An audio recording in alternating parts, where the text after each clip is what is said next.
Welcome back, all you crazy people. It's great to see you tonight. Thank you guys so much for joining us here at Cafe Conspiracy on a Sunday night. You know how we do it. And I was torn today completely as to what I wanted to do. So I'm going to leave it open tonight for us to talk about multiple conspiracy type situations. I have quite a few things going on in my head about this.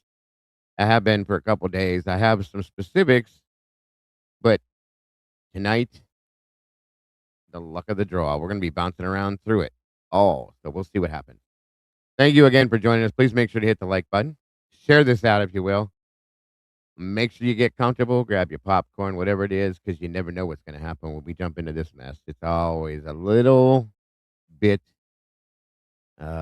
little bit weird with this stuff, whichever direction we choose to go. So I hope you're here for it because I know I am. Again, make sure to hit that like button, share it out, let everybody know what we're doing over here tonight. I'm looking forward to hanging with y'all. Missed you guys today. I hope everybody's having a great weekend. That being said, you know how we do this. Let's get busy, y'all. Here we go. Here we go.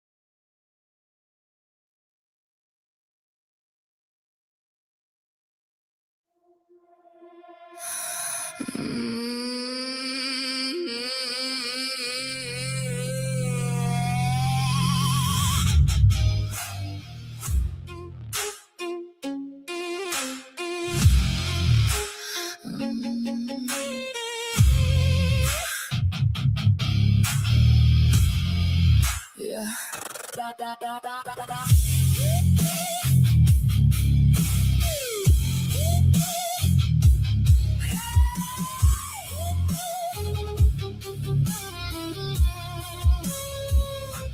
Welcome to Cafe Conspiracy.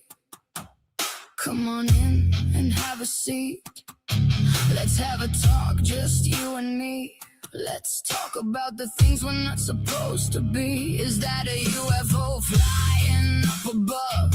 Did you see that ghost? Give that door a shove. What's going on in the state of the deep? It will give you some thought you may or may not wanna keep.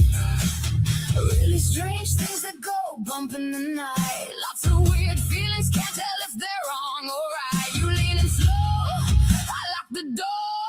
You ask for proof, I'll show you more. Cafe Conspiracy, we will break it all down. Cafe Conspiracy, thing may scare you, make you leave with a frown. Cafe Conspiracy, it's the place to be. Cafe Conspiracy, let's break it all down. Just you and me. Cafe Conspiracy. Cafe Conspiracy.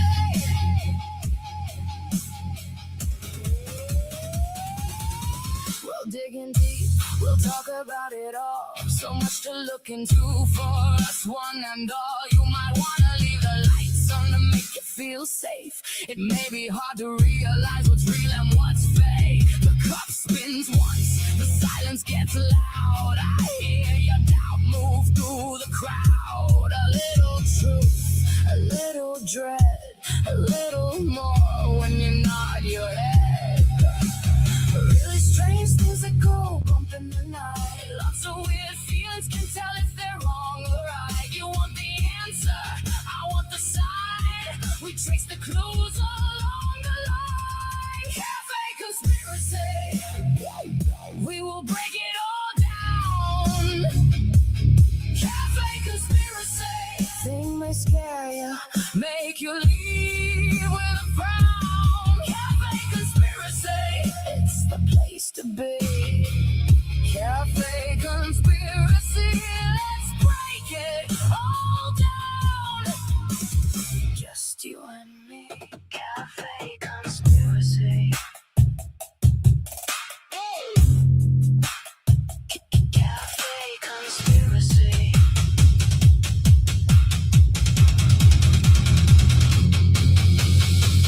Keep the sugar, keep the light.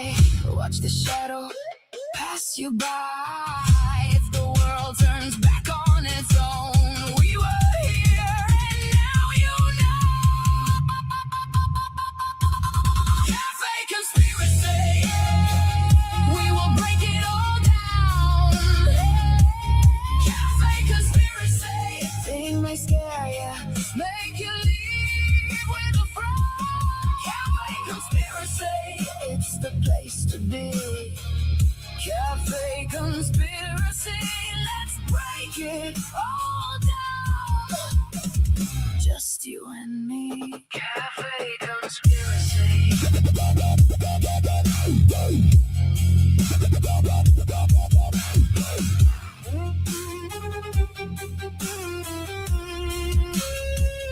Cafe conspiracy.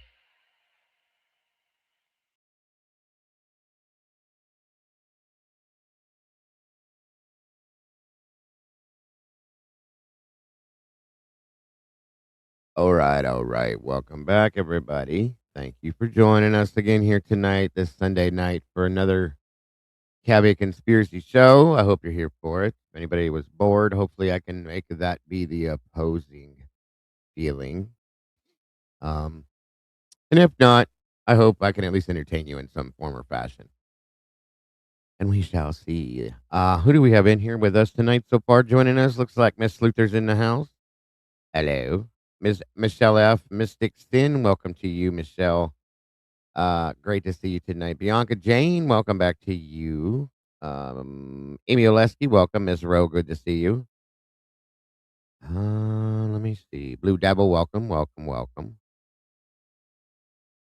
Lisa Winchester, welcome. Good to see you tonight.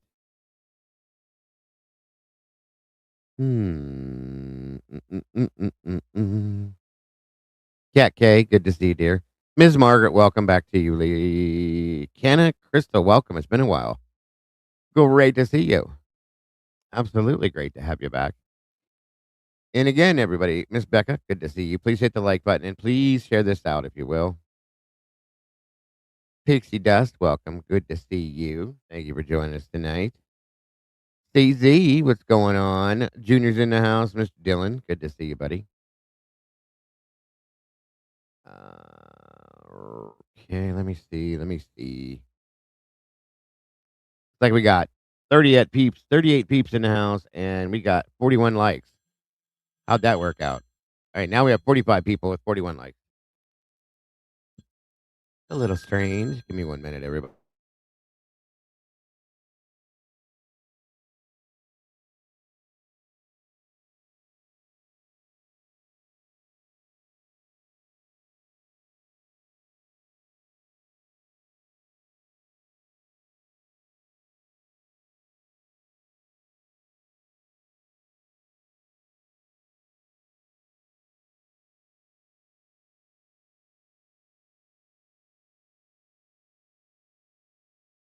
All right.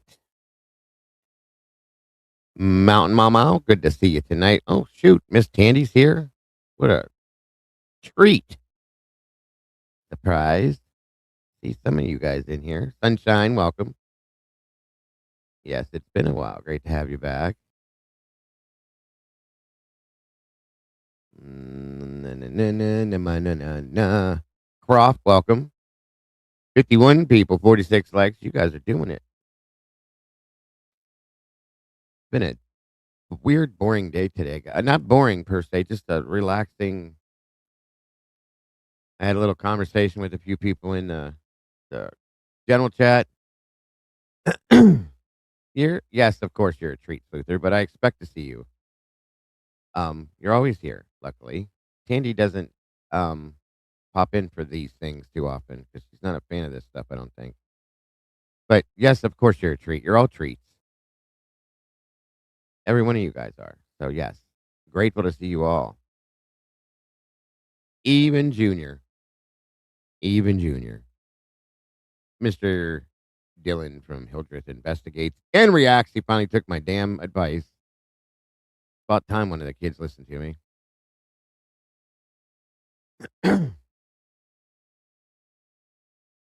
Or maybe it's Tomboy that doesn't care for this stuff. I don't know. I get it confused sometimes. Your day was exhausting, but the light is at the end of the tunnel. That's always good. Just be careful you're not going into the light, Dylan. Don't listen to Carol Ann. Don't go into the light, okay? I am grateful it's over, CZ. I don't watch it. I know some of you guys are probably sad. I just don't get into it. I never could. If it's a real football, I know I'm gonna get cursed at for this one, but real football, I hate when football season ends. January is a horrible month for me. Then I gotta wait all the way to August to start watching real football again. So either way. Either way. So tonight, guys, I left it as an open conspiracy night. I'm gonna talk about a few things, I think. I got a few things on my mind. I couldn't make a full decision, is what the problem was. E party, what's happening? Aquarian, welcome. 2250. Good for you. Good. Congrats, Miss Bianca. Football is a foosball. Bobby Boucher. Neither can I, Creddy. Neither can I. I love football. Like football is like this is a football house. Period. Roll Tide with the Bama, and of course my horrible ass Cleveland Browns. If you root for a good team, shut up, Dylan. Even start your shit with me. You're gonna get grounded again, kid. Telling you. Like we got 69 peeps in the house with 51 likes. Come on in, guys, and grab a seat.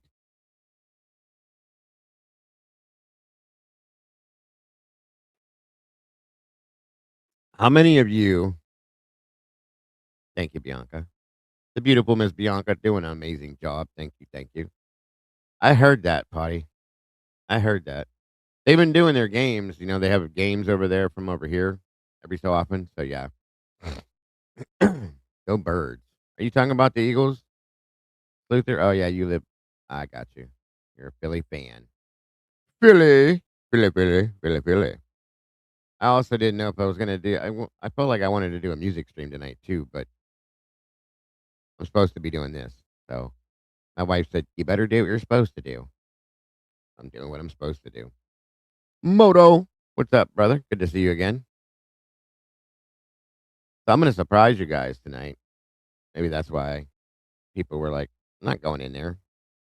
He didn't say a title. He didn't put a title in. I said what he's going to talk about. I'm not gonna. No, I'm not dumb. Good to see you, bro. Dago's team is my team's AFC.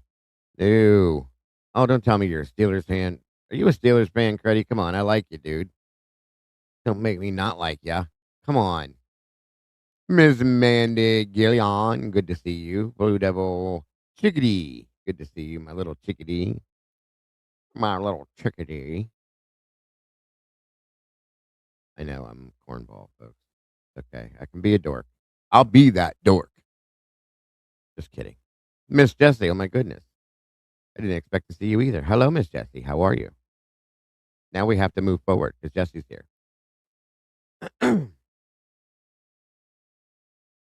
So I'm gonna throw some things out to you that I might talk about. I want to see your guys' reactions too. Oh, the Bengals. Okay, Cruddy, I got you. That's not really a problem for me.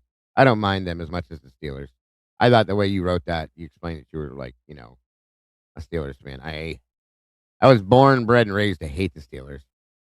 I am a Cleveland Browns fan, whether I want to be or not. I have to be. I have been since I was born. True to it. Welcome, Aquarian. Again, good to see you. I think I said hi already. Oh, well, I'm glad that you're glad that I'm glad that you're glad, Jesse, because we're glad. Get glad. I'm glad that you're here. We're glad. No, good. Right. That's right. Squealers. Forget that. You're sorry to hear that. Why does everybody say that to me? Stop it, sleuther. Don't don't make me angry. You wouldn't like me when I'm angry. I don't turn green. I turn purple.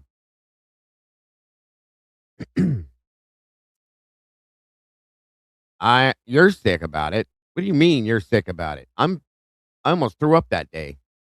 When Tomboy told me that he left, I was like, no, he didn't. Stop playing games with me. No, no, no, no, no. And he did. and I almost threw up, literally. Made me sick to my stomach. Myles Garrett was the whole damn team, as far as I'm concerned. The dude was all over the place. I was pissed. Still pissed. It is not fair at all. Another stupid Cleveland decision. It was probably something dumb that they were supposed to do, and they didn't do it because they don't. It irritates. It irritates me. It does. It irritates me. Okay, so now my background is not cooperating with me for some reason to go to the damn Rams. I can't stand Philly fans. They are legitimately crazy. Oh, you better be careful, Dylan. Tarabusha, welcome on this beautiful Sunday. Good to see you, dude. You're you're not gonna learn. You're not gonna win. You're gonna put yourself in a corner tonight.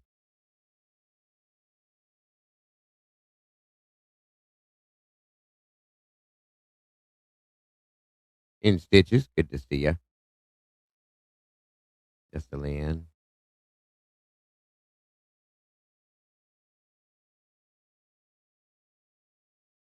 Ms. Michelle.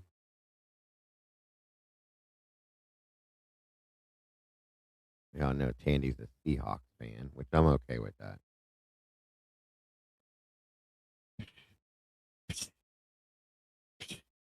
Yourself. Where I live, I'm either the Bears or the Colts. So I get, ooh, I would definitely go with the Bears if I were you on that one, Mandy. I'm born bred a Pats fan. I know how. Oh, shut up. Shut up. Shut it down. I hear your excuses. Shit. I'll be right back, guys. I gotta fix something.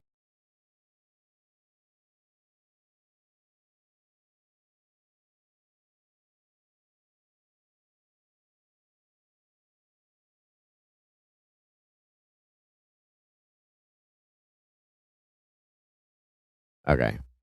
I think we fixed it. I think we fixed it. The speaker on my iPad is going out, so I'm having to use earpods. Ooh, I'm sorry, chickadee. Paggy Sue. Paggy Sue. I love that. Does anyone know where I can find large? Who is large? Paggy Sue. I don't know who large is, dear. My apologies. Holy shit, Eddie's in the house. Good to see you, buddy. Terry Weed, welcome to you. The cat lady, I knew I was going to get to see you. Grateful to see you. Sarge. Yeah, Sarge is still around. He's been in here recently, Paggy. He comes in actually a lot more recently. He's not doing his shows like he used to anymore. He retired and started enjoying it, so he walked away from the computer. But he has been coming in lately with all the stuff going on in the Idaho 4 stuff. And we're staying away from it tonight, folks. No matter what happens, we're staying away from it, okay? We have to. There's his his link to his channel, guys. Thank you, Mrs. Bianca. Looks like we got 90 peeps in here with 60 likes. You guys are catching it up for real. Thank you. All right. So, how many people in here are familiar? Yet, I hope you're not taken off, dear. If so, sorry. Um, how many people in here are familiar with? I'm sure everybody's going to say yay, but are familiar with Marilyn Monroe? These are one of the topics I was going to be discussing tonight, possibly. If you're familiar with Miss Marilyn or Norma Jean, better known as, also known as, or originally known as, put a one in the chat. See, you guys already did it before I even said it. Thank you guys. Of course, Miss Jessie's like, of course, Dago. God, come on, don't be dumb, dude. Um, yeah, my sister was a massive fan of Marilyn. My sister kind of looks like her too. I think that's why. The hairstyle, everything is weird. You heard of her? Gotcha. So Marilyn Monroe died years ago. Marilyn Monroe was I'll show you who she is if you don't know who she is. It looks like a lot of you guys were. But Ms. Marilyn, Ms. Monroe or Ms. Norma Jean was very close to one of our presidents, as we most of us probably do know, Mr. JFK himself. And there was a bit of a conspiracy around that. And then Ms. Norma Jean passed away, and there's a conspiracy around that. Did she die from the way that they put out there that she died, or did she die from something else? And being that she was associated with the president and had political ties to things that she probably shouldn't have, and his brother, Epati, you're right. RFK also had an affair with her, from my understanding, as well as John F. Kennedy did. So, and everybody says, "Yeah, we all know that they got rid of her." Or did they? Well, who was it, though? There's some theories around that. I was gonna break that down. And there's a few other things I was gonna jump into, too. I was just pulling up different things. There's also the the theories behind I had a that's why I couldn't make a choice as to what I actually wanted to talk about tonight. Marilyn Monroe was one. Yep, Peter Lawford. Yes. Good call, everybody. Um,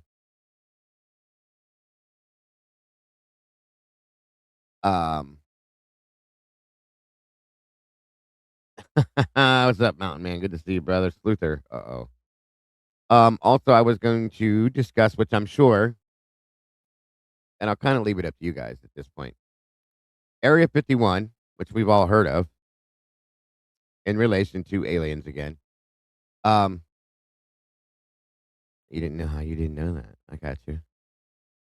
And how many of you in here have heard of Area 51? And if nobody says that they've never heard of it, I'm going to lose my shit because everybody's heard of that one.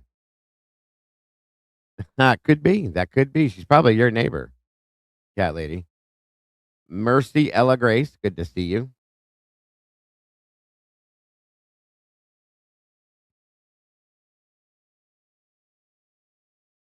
Oh, no, no. Nope. Nope. That is the last name for sure. Um, I thought you guys knew that for sure. My apologies. You've never heard of Area 51, Margaret? Come on now. Come on.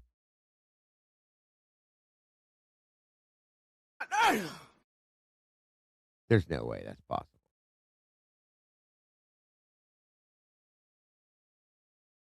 Yeah. I've heard of the airstrip in the middle of the desert. Right. You guys have heard of one. I knew you guys heard of Area 51. So what do you think you guys would rather discuss tonight? The everything surrounding the Area 51, also the Wright Patterson Air Force Base and things involving that conspiracy, or would you rather jump into things along the lines of the Marilyn Monroe, JFK, and other people that were involved in that conspiracy? Which way do you guys want to go? I'm going to give you guys the choice. That's why I couldn't make my own decision. So I'm leaving it up to you guys to make that decision. Uh-oh. That was quick. She says 51, 51. So we got one. So far, we got one for 51.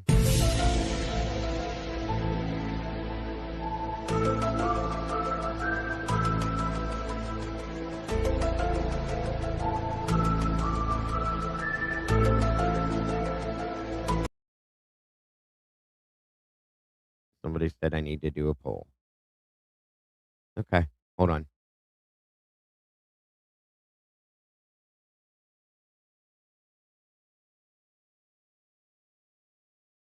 You know, Sluther and others. There was also a theory about Maryland and aliens as well. They could overlap. How about that one?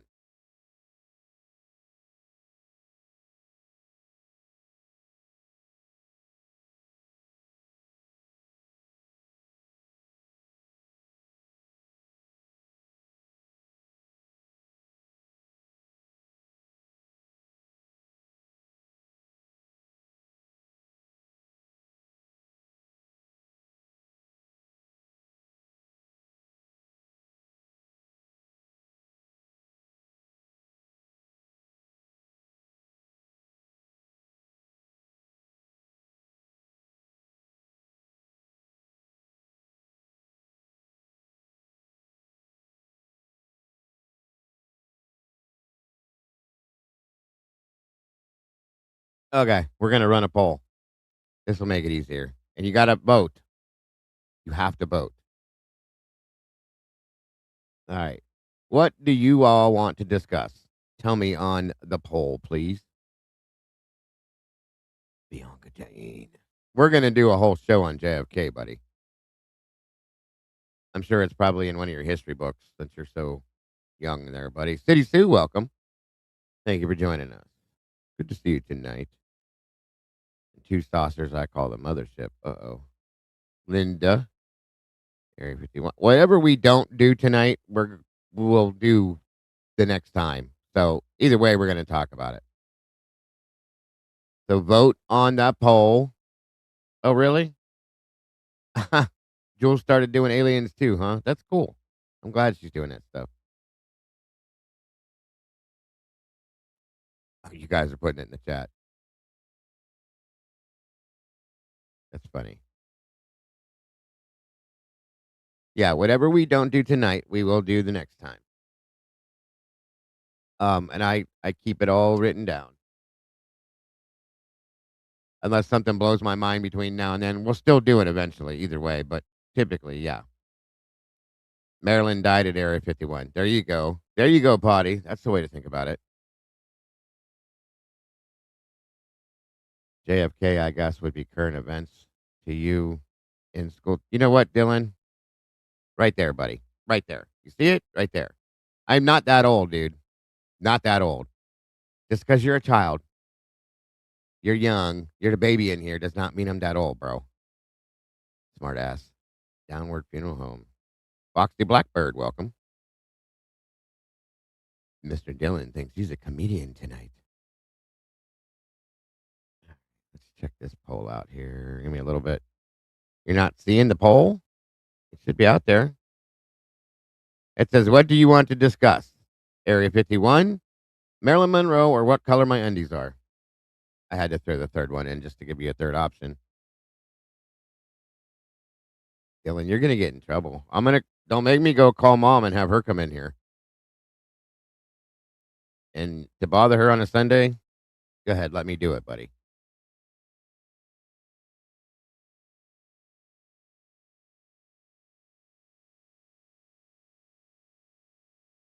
Love and Other Habits. Good to see you. Those who are interested in Maryland, read and oh yeah, you are correct. She is correct. Read and watch Blonde. Old State Saloon. RFK was there that night. She became dangerous. She kept talking. Good point, Sue. Looks like we got some people that know. It's all going to depend on the poll. Fictional but interesting. I've heard. My sister told me it was awesome. And then they cloned her body and got JFK to marry her. Oh, is that how that worked? That makes sense. They probably did, Mandy. That right there would be most believable over everything, I think. 1 minute here. Looks like we got 89 peeps in the house with 72 likes. Thank you so much for that and welcome. Yes, of course it is. But there's a lot of different things behind theories behind her death. It wasn't just the JFK one. Yeah, I only got 42 votes showing on my poll. So please, if you can find it, make sure to hit it. I'll give it just a few more minutes here and then we'll pull it down.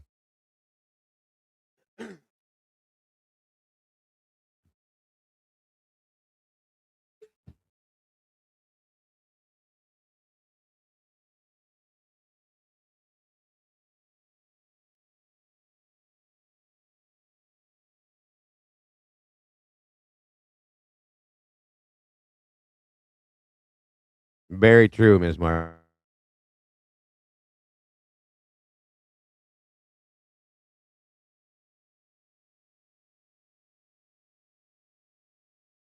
Most of our smoke has dissipated. Thank the Lord. At least for today. It was nice out today. And it's cooler. It's like 73. It's like fall outside. I loved it.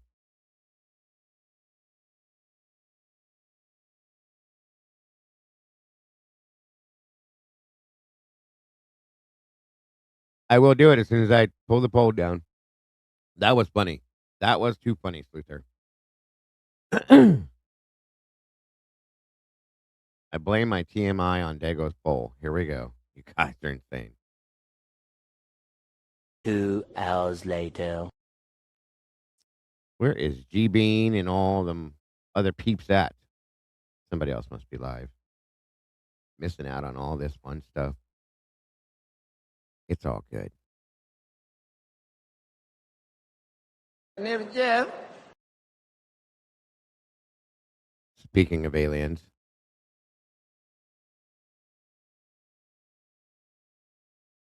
Ninja Turtles, cool. All right, let's check this poll out.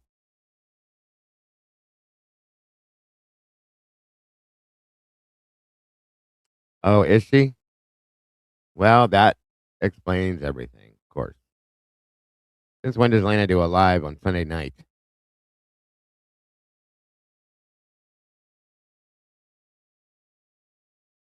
So, what do you all want to discuss? Area 51?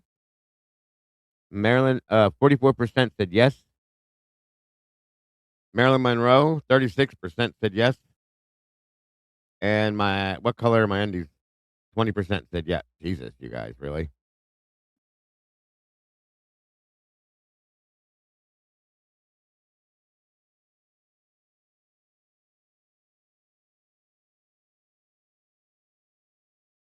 It looks like Area 51 it is.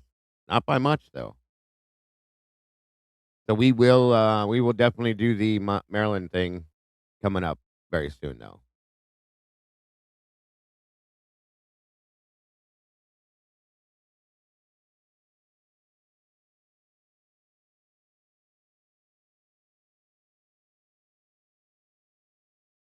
I think I'm curious who the 20% of the people are that want to talk about what color my underwear are. That's where my conspiracy's at. Yeah, I know. I'm kind of over the Sirate thing too. We we beat that dead horse like bad. Yeah. Is that why I got you guys in here just because you guys are sick of hearing about Sirate? Otherwise, you were like, if it was something more interesting, we wouldn't be here, Dago. It's all good. I get it. It's okay. I understand. I'm a second choice, third choice, fourth choice, fifth choice, whatever it is. I'm not the first choice. I get it. I get it.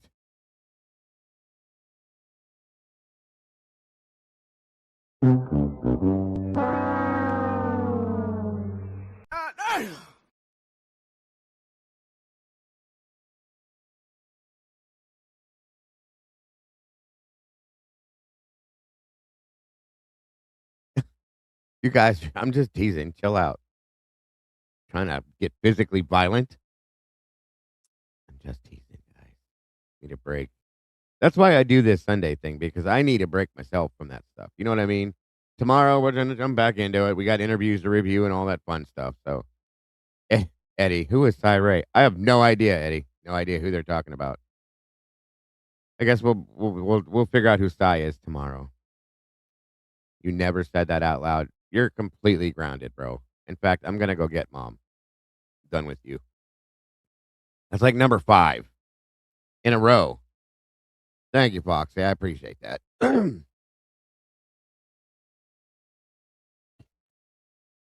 Yeah.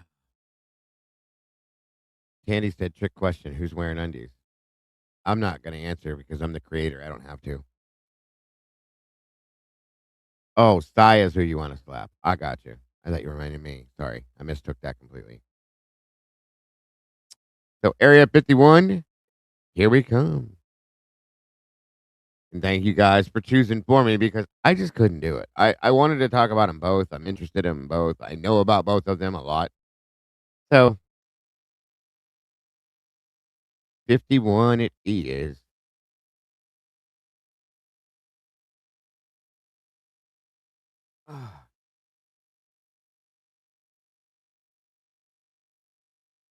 Or we could talk about Area 61. You guys know where that's at?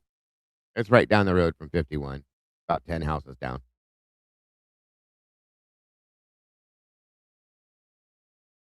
Just kidding. That was supposed to make you laugh. If it did, shame on me.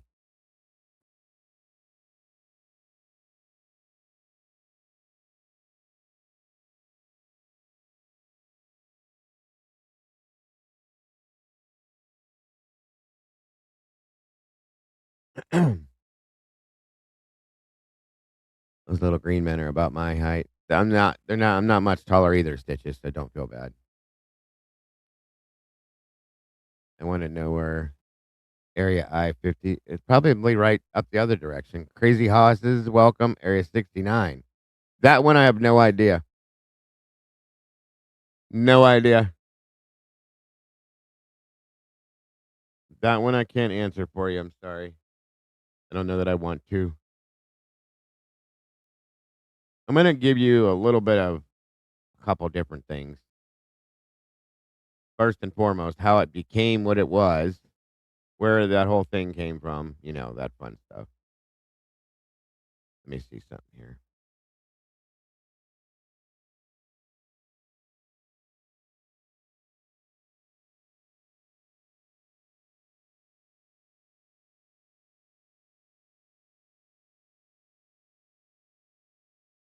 You guys know I like my history stuff, so bear with me.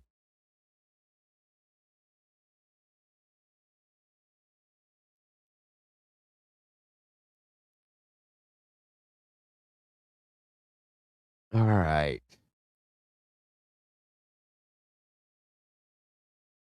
We should have about everybody here.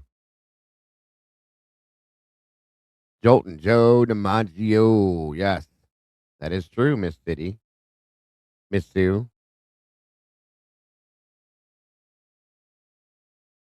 I have not. That's a new one for me, Mount Man. Hornies Unite. I love that.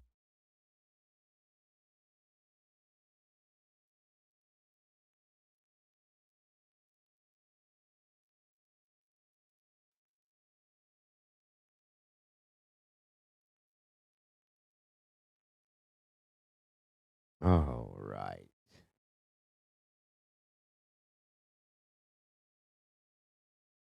Just a minute here.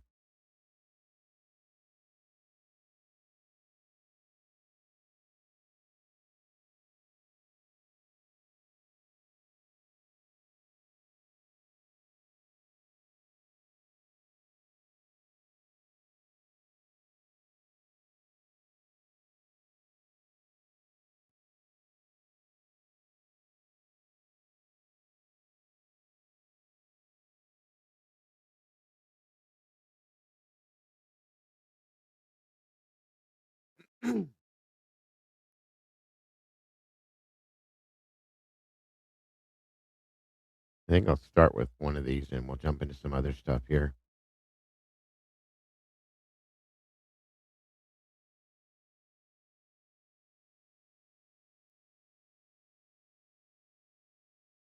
Okay.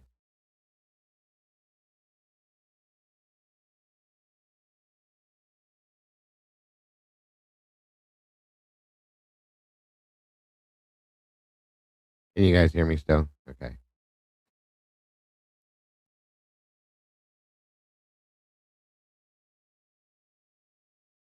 Oh, wow. Crazy. Is that what happened to Dylan? That makes sense.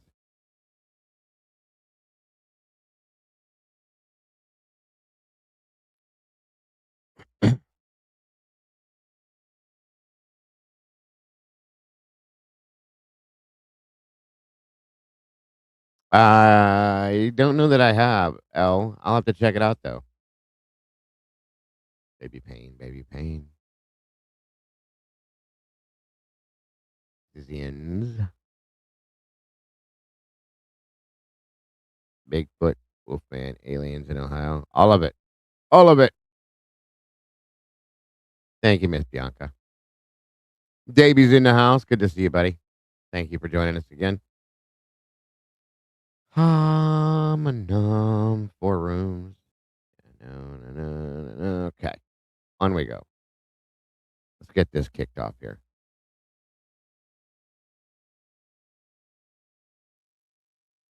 You have a cyborg like brain. Were you getting into mom and dad's treats tonight, dude? Just saying. Tarantino. Hey, hey. Trainer. I'll have to check it out for real. What is it about, L? Guys, make sure you subscribe to Davey DeWhite. This guy will make you laugh until you cry. I'm telling you, he is a funny dude. So please go check him out. There's the link. Please make sure you subscribe. All right. Thank you, Miss Bianca, as always. The lovely Miss Bianca. Thankful to all of my mods for being here tonight, taking time out of your Sunday night just to join me. Little old me, doofy ass Dago. Thank you for being here. All right, let's jump into this here real quick. You as well, my brother. You as well. All right, let's check that out. One of the most controversial and mysterious locations in the United States is a teensy dot on a map in the middle of the Nevada desert called Groom Lake. Most are familiar with its more famous moniker of Area 51. However, the official name of the facility is the Nevada Test and Training Range at Groom Lake.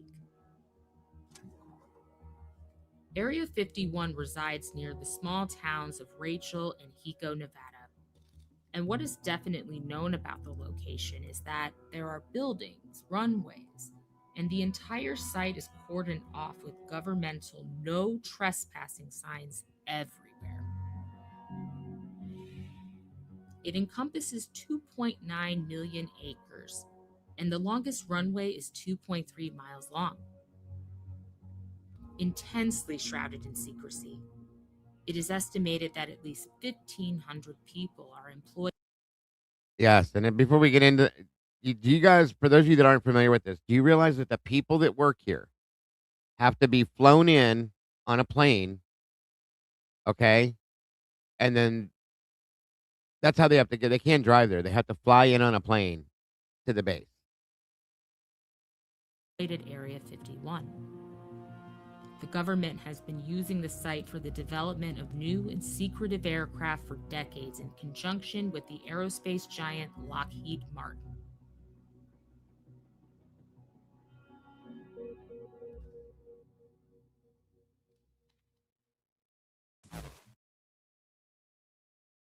According to documents declassified in 2007, Area 51 was commissioned in 1955 to develop a spy plane during the Cold War to keep an eye on Soviet activities deep inside the USSR.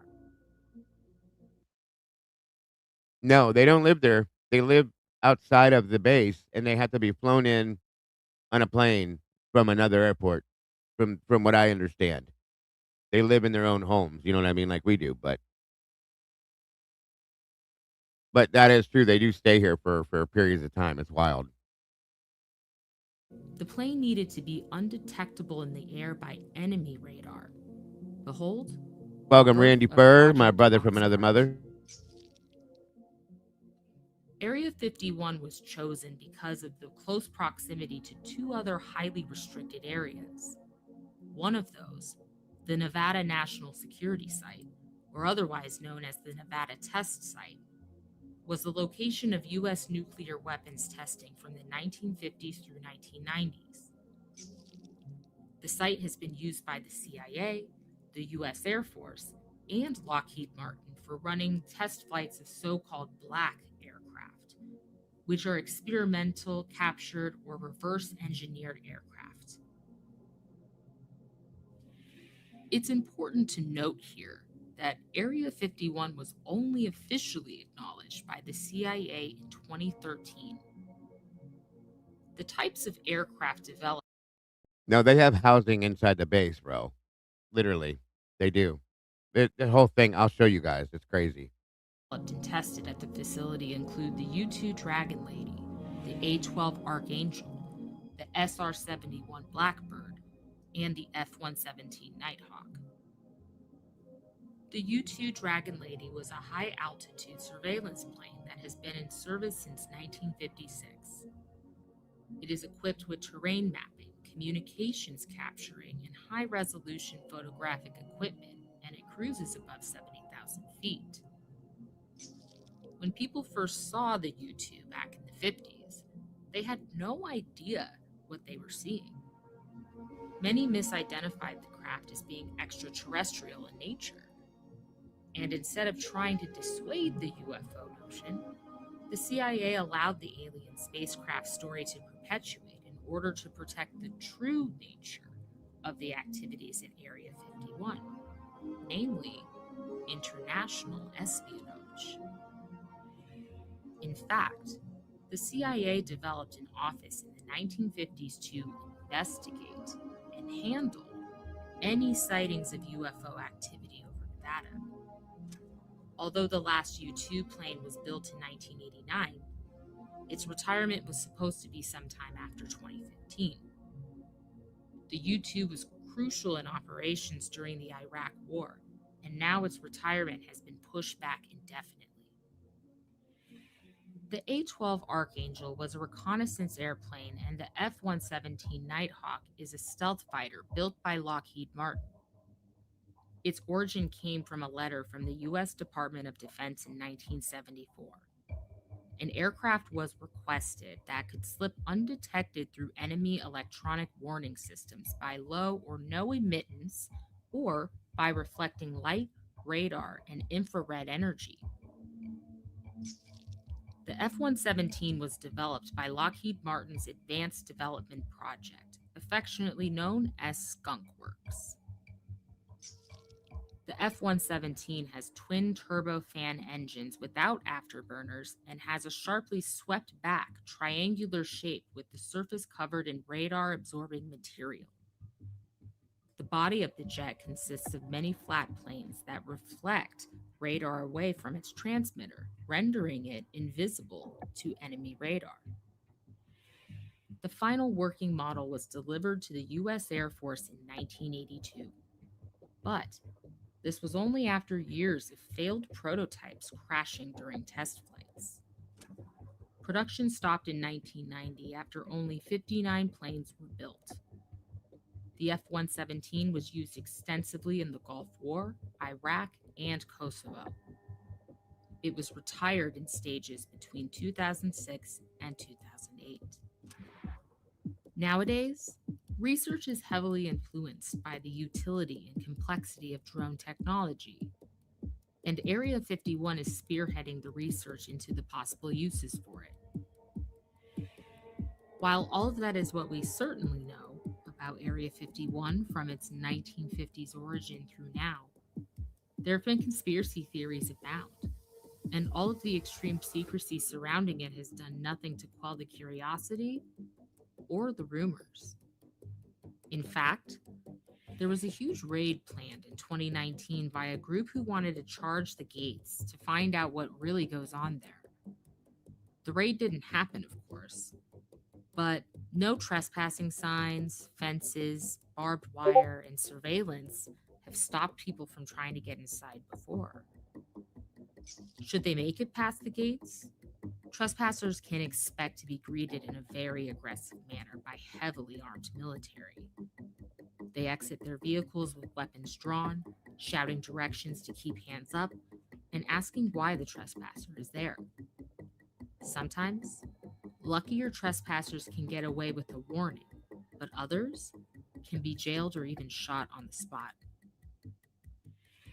People ask, why all the secrecy now that we know about all the espionage and aircraft development? Are they hiding something there? What could it be?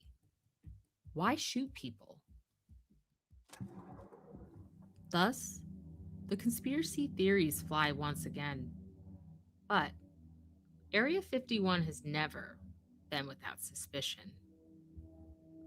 In 1947, a suspicious aircraft crashed in Roswell, New Mexico. But that wasn't the first report of an unusually shaped craft. In 1945, a report came out that a strange parabolic-shaped craft existed, but was not alien in nature. It was the brainchild of two German brothers, the Hortons. When the craft crashed in Roswell, the CIA went out on a global manhunt for the Hortons, but it was rumored then that the Roswell aircraft and alien bodies were sent to Area 51. Far fetched? Not according to Robert Lazar, a former employee who worked at a restricted area near Area 51 back in the 1950s. According to Lazar's account in a 2018 documentary on Netflix, he was walking down a hall at S4, a base several miles south of Area 51, when, looking through a window, he saw two men in lab coats escorting a small gray alien. Lazar was told by a nearby guard to stop looking around and to move along. He also claimed that he worked on alien technology and saw medical photographs of aliens. Area 51, according to Lazar, was being actively used by the US government to investigate UFOs. In fact, Lazar claimed that the captured alien craft was made up of element 115, moscovium. Element 115 is a synthetic element that wasn't created until 2003 by a joint nuclear research project with American and Russian scientists. However, that isn't the only conspiracy theory surrounding Area 51. There is a theory that the US government is creating technology to try to control the weather. In light of climate change, this doesn't sound like an unreasonable endeavor, but let's hope they succeed. The largest conspiracy centers around the alleged black helicopters that people have been associating with cattle mutilations for decades. According to the theory, Area 51 is the home base for these unmarked helicopters. Since the 1970s, people have claimed to see black helicopters in the vicinity where cattle have been mutilated. Many of these cattle were on Indian reservation lands. And that's not all these helicopters have allegedly done. They are also accused of spraying toxic substances over neighborhoods for some unknown testing project. Cattle mutilations and spraying substances are not new crimes, though. They came to the forefront in the 1970s, but have been a concern for centuries. So, what do cattle mutilations and chemical dumping have to do with aliens? Live subjects for experiments, of course. But what exactly are they looking for? It's rumored that the government has been testing germ warfare, the use of vitamin B12. Yeah, that's one of the big theories over Skinwalker Ranch. If you believe in what's going on out there, that's part of what's going on, and that they're using it for what they're working on, which is weird to me. But good point. Yeah, for sure, Miss Becca, for sure. And experimenting with the human lymphatic system. Judging by the post-mortem, the cattle have been lifted by their legs or brisket by a strap, taken somewhere else to be mutilated, and then returned and dropped from a height. Both hind legs were dislocated from their hips, suggesting they were lifted by their legs, cleanly cut and mutilated, missing many entrails and blood, and the ground underneath showing evidence that the animal was just dropped. However, that only suggests what happened. It does not suggest why. The official FBI stance is that the mutilations that still occur today are from predatory animals like wolves and coyotes. Since the early 1900s, the world's superpowers have been desperate to find some way of destroying their enemies. No major empire in history was ever built on being sweet, after all. Anyway, scientists have known for over a century that warfare with conventional guns, bullets, aircraft, and bombs may wreck a military presence, but does nothing or little to nothing to the homeland. How can they devastate the masses? Unfortunately, The oldest answer is germ warfare. This is where the tale turns very grim. Ranchers have felt since the 70s that the US government has been performing these bizarre mutilations as experiments relating to biological warfare. The toxic substances being sprayed are also a part of biological experimentation. But there could be other reasons. We know our food is already being genetically modified. The government could be experimenting with cloning or genetic mutation and modification in livestock. In 1996, Scottish scientists cloned a sheep named Dolly that wasn't exactly a smashing success. What about experiments from foreign governments? Have they ever reached American soil? The answer? A loud, resounding yes. In 1915, during World War I, the Germans had the bright idea to sabotage the American food and pack animals being sent to aid the Allies. They sent a German, Anton Dilger, to America with an assortment of viruses and bacteria with the sole intent of biological sabotage. He set up a lab in Chevy Chase, Maryland to mass produce his germs for infecting cattle, horses, pigs, and mules throughout the country. He recruited 12 assistants to help him infect as many animals as possible. All 13 men traveled the country with their virulent strains, including anthrax, jabbing all the livestock they could find. They infected the fodder and even the animals' drinking water in order to further disperse their pestilence.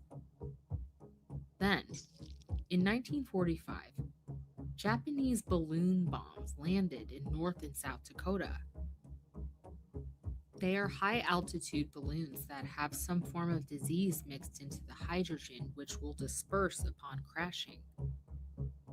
These particular balloons contained anthrax.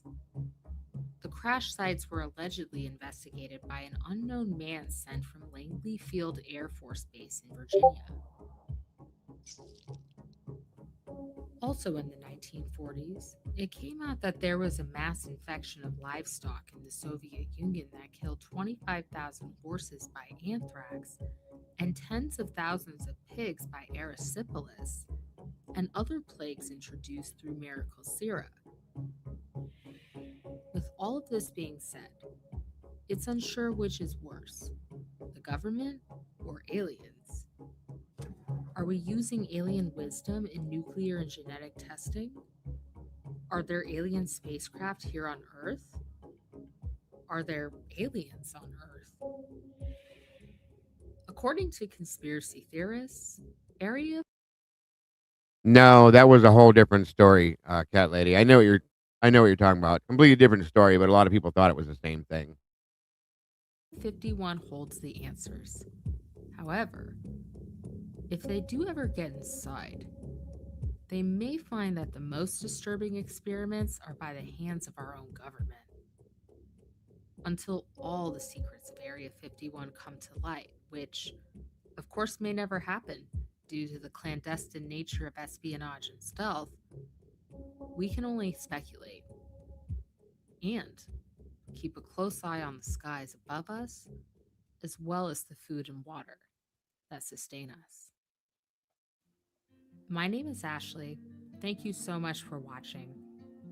We're a group of curious and passionate humans creating documentary style content for those who share our curiosity, ask questions, and seek to dig deeper in a world where almost everything isn't quite what it seems. We are Mystery Syndicate. If you like what we do, please consider subscribing to our YouTube channel, leave a comment, and give this video a like. And to be notified when we post new videos, hit that notification bell. Also, check us out on Facebook. Okay, so I know that was a little boring. I just wanted to give an intro to it. Give me a minute here.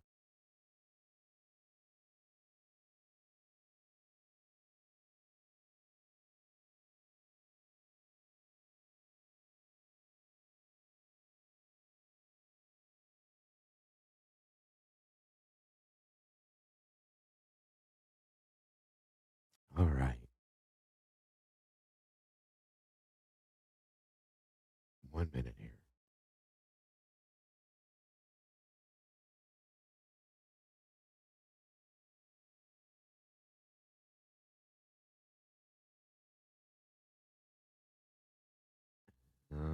Okay. So I'm going to show you what kicked off one of the, and I know most of you probably know it, but thank you, Bianca. What kicked off the Area 51 phenomena mostly? 1 minute here.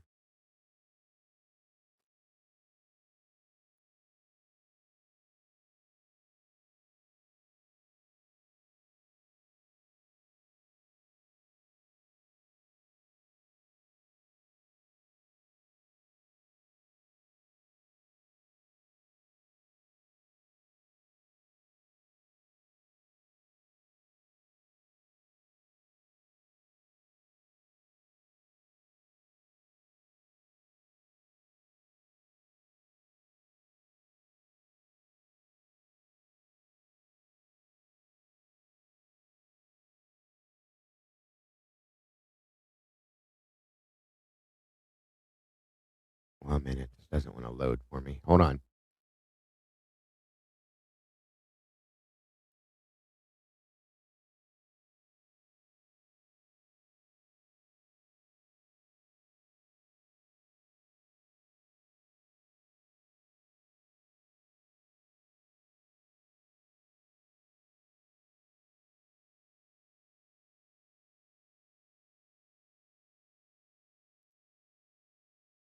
Okay.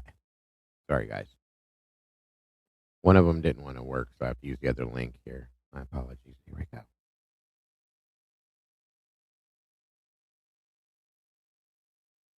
So at this point, supposedly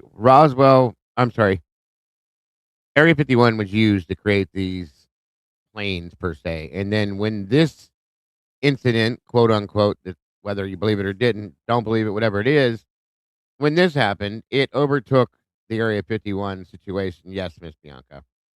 And turned it in a different direction. So, 1 minute. Interactions with creatures possibly from out of our world, we have many different examples to choose from. Times when people thought that they saw something fly across the sky, others who believed that they were abducted by aliens and even spent time on their craft. Unexplained marks on the ground, lapses in memories, time slips, you name it, and there is someone somewhere that has attributed it to an interaction with aliens. But today, we're looking into what is arguably the most well-known example that has ever existed. One that became the absolute poster child for alien encounters, inspired numerous films, TV series, and other media, and is still hotly debated up to this very day. Welcome to Roswell.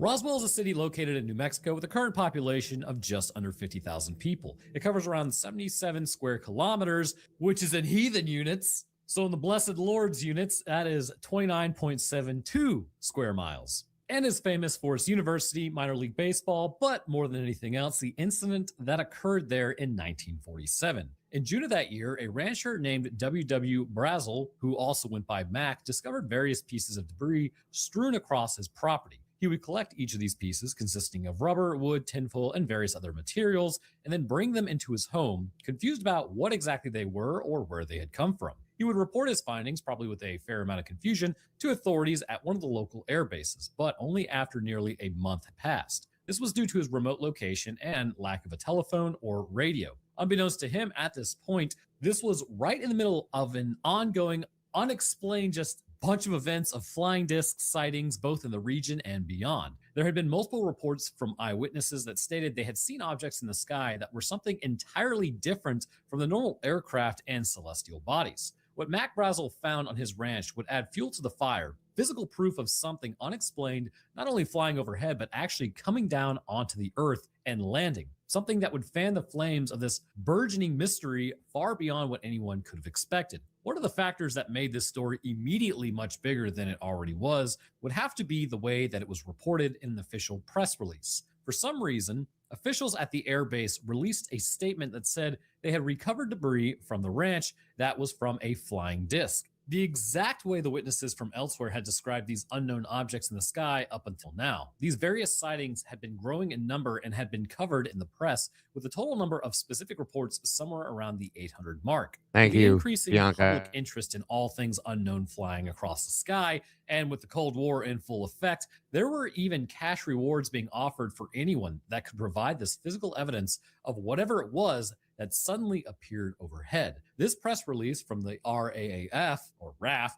on the 8th of July reads as follows. And I don't know if it's RAF. I mean, I'm going to call it RAF, but it read as followed. The many rumors regarding the flying disc became a reality yesterday when the intelligence office of the 509th Bomb Group of the 8th Air Force, Roswell Army Airfield, was fortunate enough to gain possession of a disc through the cooperation of one of the local ranchers and the sheriff's office of Chaves County. The flying object landed on a ranch near Roswell sometime last week. Not having phone facilities, the rancher stored the disc until such time as he was able to contact the sheriff's office, who in turn notified Maj Jesse A. Marshall of the 509th Bomb Group Intelligence Office. Given how specific this release was and the mention of a flying disc being recovered, it was little wonder that the center of focus of all things UFO related became firmly centered on Roswell. Members of the team that were sent to the ranch in order to recover the debris claimed that even they were told specifically that it was from a flying saucer that had landed there. When they arrived, they took a number of photographs at the location with the unknown debris in hand. It wouldn't be long before these were circulated in the press, one that was already focusing on the possibility of unknown flying objects, and to a public that was slowly becoming primed to the idea that there may be something out there. It wouldn't take long for the armed forces to come out with an explanation, stating that the debris was clearly part of a weather balloon that had crash landed. But for those who believed, it was arguably already too late. Despite the debris being transported away for further examination, all future references to it by officials were as part of a weather balloon. And while many will have accepted this as the most plausible explanation, when it was combined with these seemingly endless sightings that were occurring, others were more skeptical. They believed that the government was hiding the true nature of what had been found, and they were determined to find out more. In the intervening years, a number of various conspiracy theories would take hold, ones that were at least tangentially related to Roswell. One of the most prominent was the idea of a secret hangar that was operated by the military, and this was where they kept and investigated anything top secret and groundbreaking, such as possible alien life. On the back of this, some began to suggest that there was far more than just weather balloon debris recovered in Roswell. Some stated that they had in fact found living aliens at the crash site, and that this secret hangar was one of the locations where authorities were likely to have whisked them off to in order to experiment on them and better understand how they functioned. Books, articles, and other forms of media were published in the years after the fact, covering every single possible facet of the incident itself and different explanations that were offered. Some claimed to have interviewed multiple eyewitnesses. Some spoke to people that had physically been seen there and also handled the wreckage recovered from the site. And others made claims about recovery of alien bodies and strange symbols displayed on what they claimed was a clear alien craft. A local mortician named Glenn Dennis would claim that the Air Force Base where the debris was recovered actually phoned him up on a number of occasions to ask for information on how to preserve remains. Questions that he heavily implied were related to them possibly having found living or recently deceased bodies at the site of the crash. His accounts would be featured in many of the subsequent documentaries and TV specials that were made about the incident. And it's fair to say at this point that even amongst those who are firm believers in the UFOs and alien life, there is not much to be had in the way of a consensus really when it comes to Roswell. Even leaving aside for a moment the opinions of skeptics who fully accept the official narrative, or at least most of it, there appears to have been differing degrees of belief as to what actually happened that day and what was recovered. Some people believe that there were alien bodies recovered that were either preserved alive for experimentation or that their remains were treated and investigated for really the ability to further understand where they were or where they came from. Pretty much all the important things that you want to know. The Zeta Reticulans, I guess you could say. Others believe all of this talk of bodies to be entirely fictional or perhaps even deliberately fabricated in order to make their skepticism of the official story appear more ridiculous. Some believe that the debris well, I guess it's debris. That's going to make somebody angry. It always does. That was photographed and distributed in the press is not a full and fair representation of what was actually found that day, instead believing that there were more futuristic metal materials used in the real flying saucer, complete with markings of an unknown alien language. Okay. And then, so I'm going to show you something else that goes along with that. That's probably more interesting.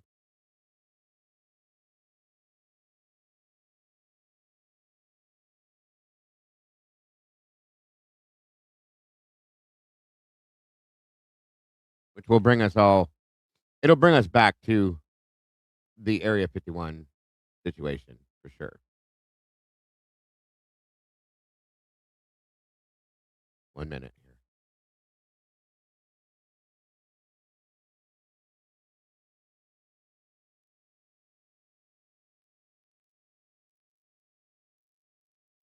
So I'm going to play for you an interview with somebody by the name of Milton Sprouse.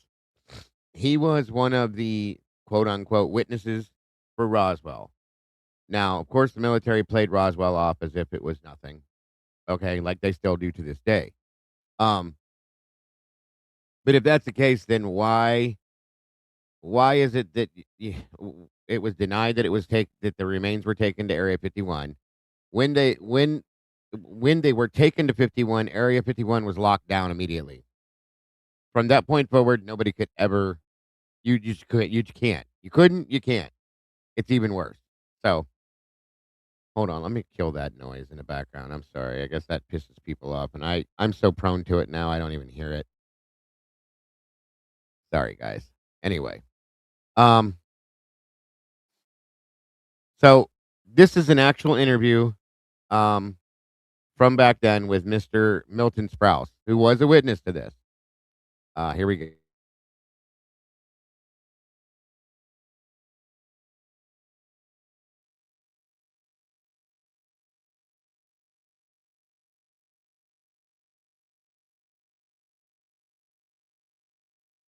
I should probably have explained this to you. E8, Senior Master Sergeant, United States Air Force. This was on March 19th, 2011.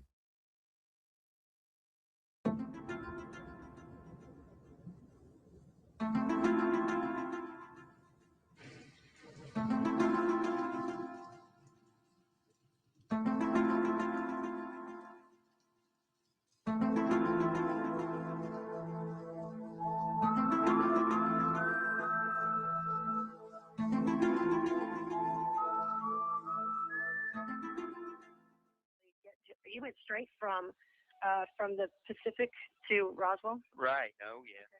There till November. November 30th, 46? We got our orders back for Roswell, New Mexico. Okay. And we went back there, and that was our home to the 509th 1st Atomic Bomb Squadron. Okay. Uh-huh. And I was there in 47 when the UFO crashed outside of our gate. Okay. Well, I was there and never left for 10 years. I didn't leave Roswell. I got there in 45 and left in 56. So I was there a long time. But when this, in 1947, July of 47, when this UFO crashed outside of our gate, we didn't know about it for a couple of days. I mean, it was top secret and all of this. It was national security concerns about it and everything. Mm-hmm. So they had the 8th Air Force General from Fort Worth came up and took charge of the command and everything and the UFO incident. And he had Colonel Blanchard, who was our base commander and wing commander. He was his assistant, so they ran the whole show. And to start with, the rancher that lived on this large ranch, 30-something miles from the base gate, he raised cattle and sheep, very large herd. And so one day he and his son and his wife took care of the ranch, and they were out. I'm not sure whether they were riding their horses or their jeeps, but they were out near the area, and they found an area way out in their ranch that the cattle wouldn't go near. and they couldn't figure out. There's a lot of grass in there and everything, but they wouldn't go near it. And what's funny is this same situation, that same type of scenario, if you've ever watched Skinwalker Ranch, that same type of scenario happened on Skinwalker Ranch more than once. So it's just something to think about. You know what I mean? So they got to looking around. They drove out into this area, and there was metal and all this junk where that thing disintegrated when it hit the ground. And he couldn't figure out what in the world was it. He couldn't read nothing on the. All of it was in the language of their country, and he couldn't read it. So he picked up several big pieces of this UFO machine scattered all over 3 football fields wide, and he picked up some around, and he says, I don't know what to do with it. I got to find out why the cattle won't come over here and graze. So he took it and put it in the barn. The next day he decided he'd take it to the sheriff, and he did. And the sheriff called the military at the base and says he's got a load of stuff here from the crash site, and they come down and took all of that and demanded every piece that they were hiding and all of this and threatened them, and they got it all finally. So they took over, and well, when they went out there and looked at this, they found the 5 bodies that were in this spacecraft, and they killed all 5 of them. Were they alive? No, they were all dead. Okay. 5 of them. Mm-hmm. And they were 5 foot tall. Okay. And they were not humanoids. Mm-hmm. They weren't humanoids. But they weren't people from our country. Right. They were aliens or something. Mm-hmm. Different looks and everything. Strange appearances. I didn't see them, but my buddy did, because he dissected one of the bodies in the base hospital. Okay. And, what did he tell you about it? Well, he didn't tell me nothing, because they shipped him out the next day. Oh, wow. Okay. Right. He said I can't talk about it. They're going to kill me if I do. Mm-hmm. Where did he get shipped to? Yeah. So they finally, one day, well, that is about the 3rd or 4th day, the general said, we're going to go out and inspect the ranch and pick up all of the debris that's unnatural. And we've already got the 5 bodies there in the hospital, and they've been frozen. And he said he put out the order on the base the next day, and they want 500 soldiers ASAP in the morning at 7 o'clock to go to the crash site. Well, they come running to my airplane. I had about 12 crew members on my ground crew, and they said, Milt, we got to have 4 of your crew. I said, no, not again. Yep, we got to have 4. You got to have them now. I'll take them right now. And you have to stay, and your assistant crew chief, in case you have to fly this airplane, got to have the crew that can launch it and get it off okay, and you stay. But I need 4 of them to go out there and work all day.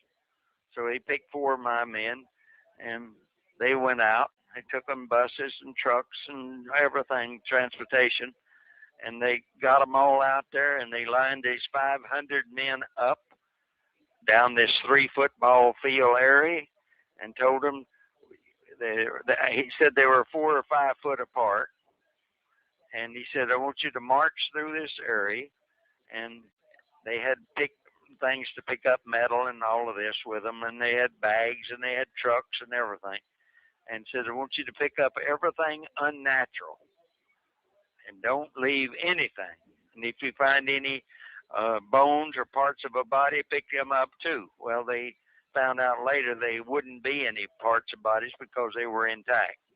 They didn't lose any parts or bodies of the bodies.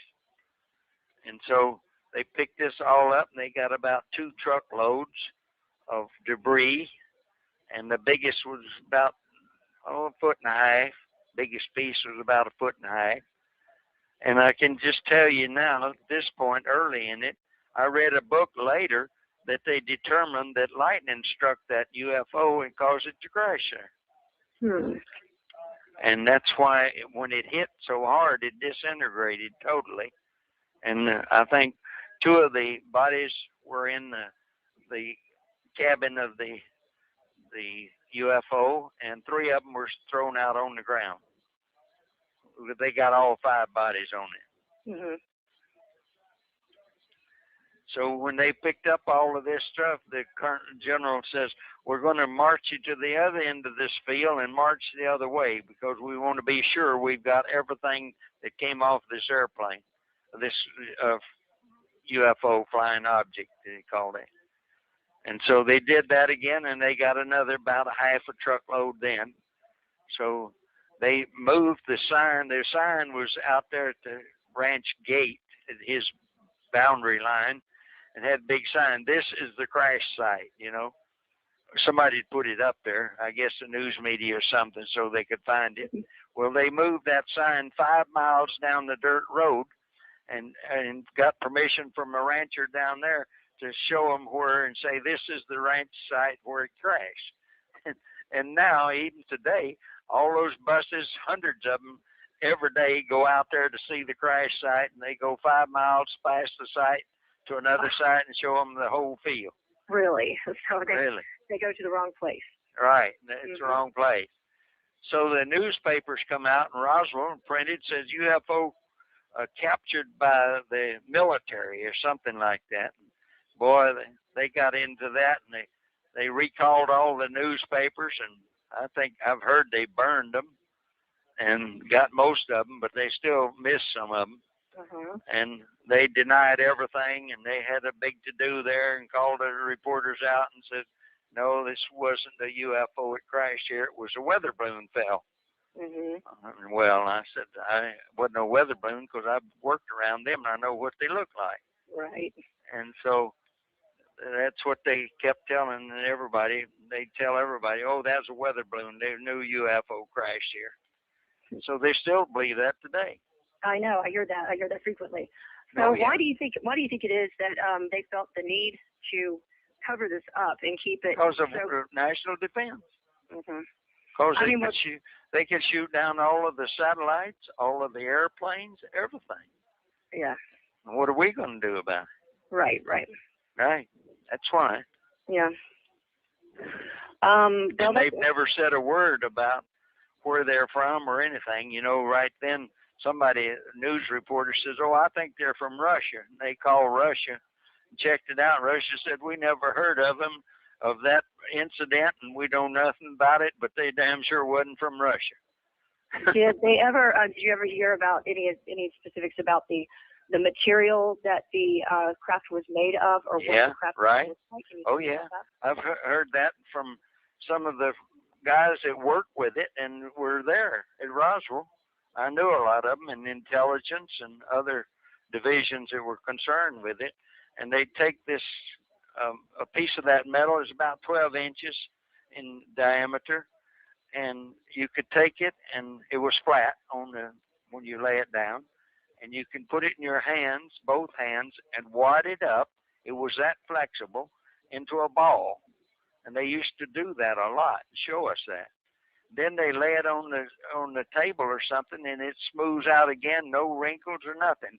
And they tried to cut it and burn it and tear it and do everything, but it was of a metal they'd never heard of, and nobody knew what it was. Was it really light, thin? Lightweight, sure. Lightweight, thin? Wow. Where is all that material now?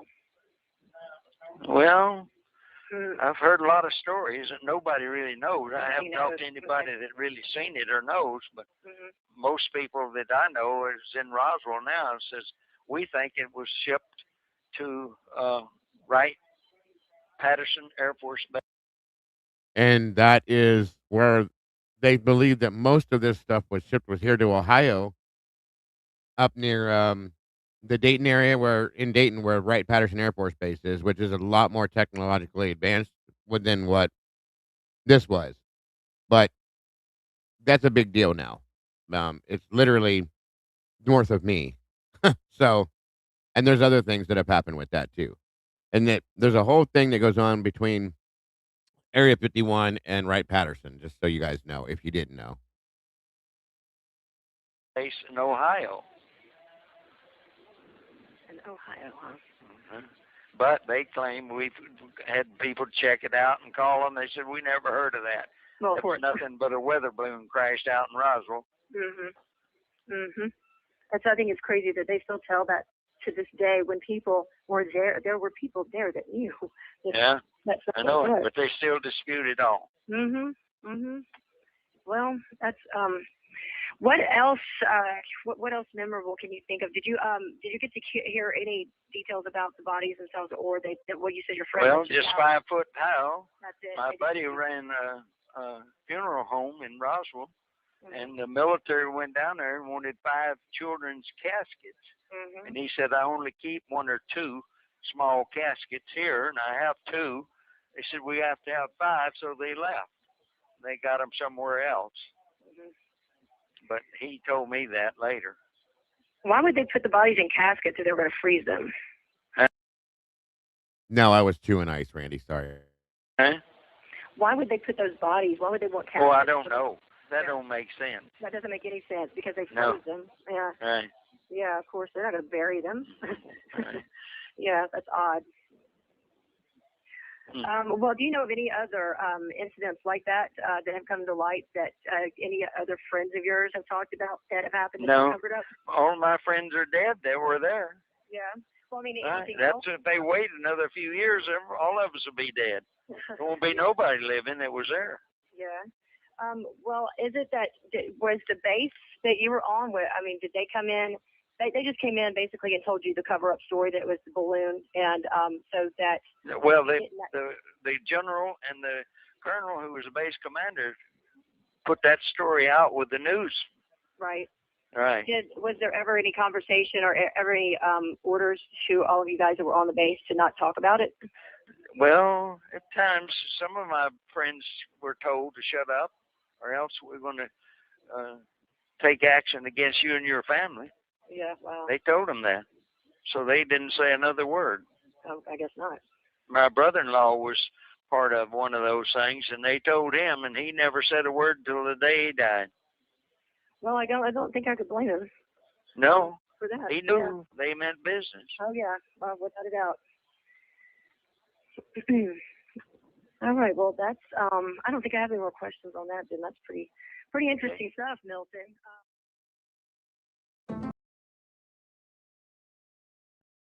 Okay, so that was Mr. Milton Sprouse. Hang on. 1 minute.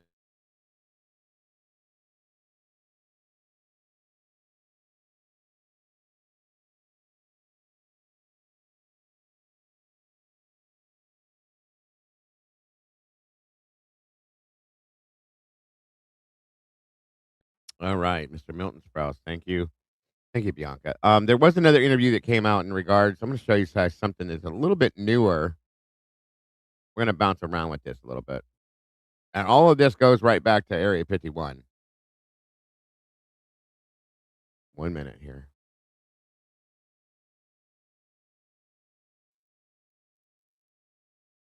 Okay, now this is something that actually made its way to News Nation, folks. Believe this or not.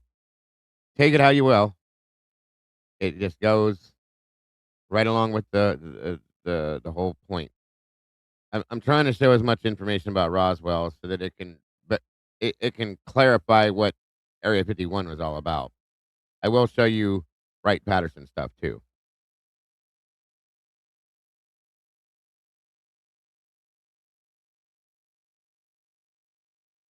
And dive right in. What can you tell us, Don, about this second debris field, where it is in proximity to the first debris field that was found, and if there's any new information involving the second debris field? Well, it's actually a impact site. That's in fact what we call it.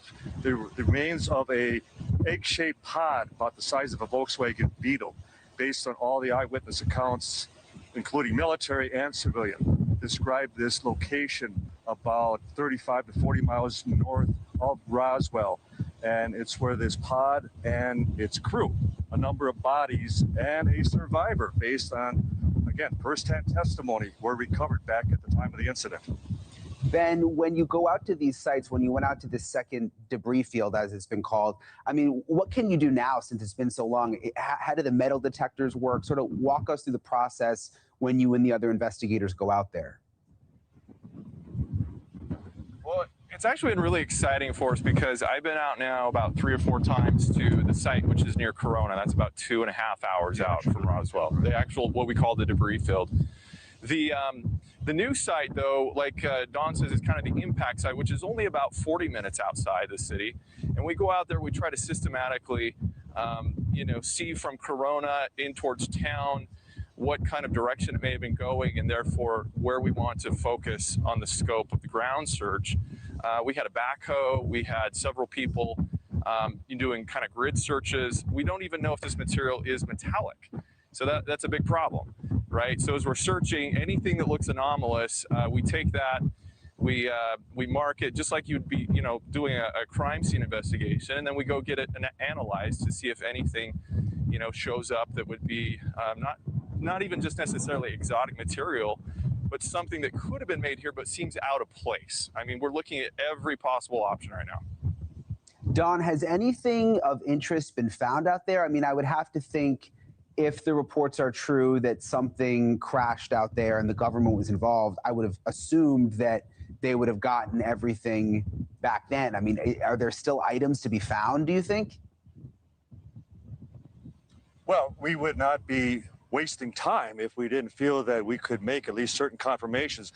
We certainly have plans to return back to the debris field, and mainly because there were traces, elements, artifacts that were discovered for decades thereafter.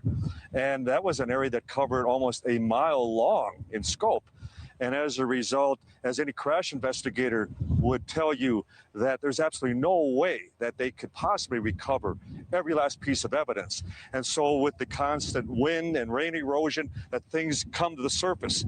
And as a result, the Air Force has been out there for decades as well. In fact, the ranchers would confirm that they have been catching Air Force officers out there, even into recent times, still searching and making sure that every last piece was recovered. Ben, I would imagine a lot of the people who may have been witnesses back in the 40s have now passed away because it's been so long. Is there anyone still alive? I mean, is someone documenting what they said? Because obviously it's going to be more difficult to investigate now without, people who survived.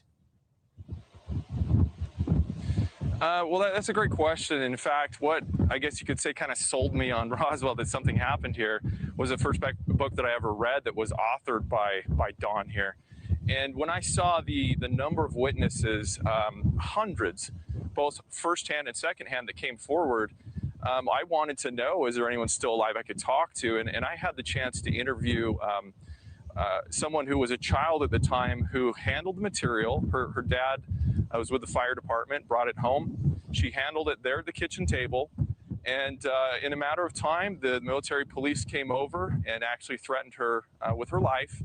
And when she retold this story to me, she's now passed, but she was in tears, and you could see the emotion that she legitimately felt, that she thought she was going to be removed from her family and killed if she ever talked about this.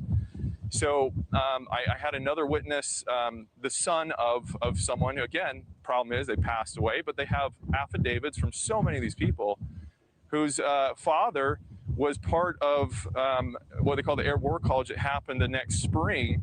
And he was invited out to Wright-Patterson Air Force Base, where we know a lot of this material went. Anyways, he handled the debris from Roswell and told his sons right before he passed away that he saw bodies. And one of them actually was still alive. It was not human-like, but not human. And that they were asked to kind of weigh in on what they should do with the situation. So I think when you put all these together, it makes a really good case that why would people, even though they're passed now, on their deathbeds, make these confessions to their own children, and some of them have so much emotion and traumatized by it yet, today. When you talk about bodies, I mean, it's hard to process. It's honestly hard to believe. But I go back to David Grush, the whistleblower who we interviewed here on News Nation, who is a high-level intelligence officer, had top security clearance. It's now been weeks. No one has discredited him. There are now official investigations in Congress.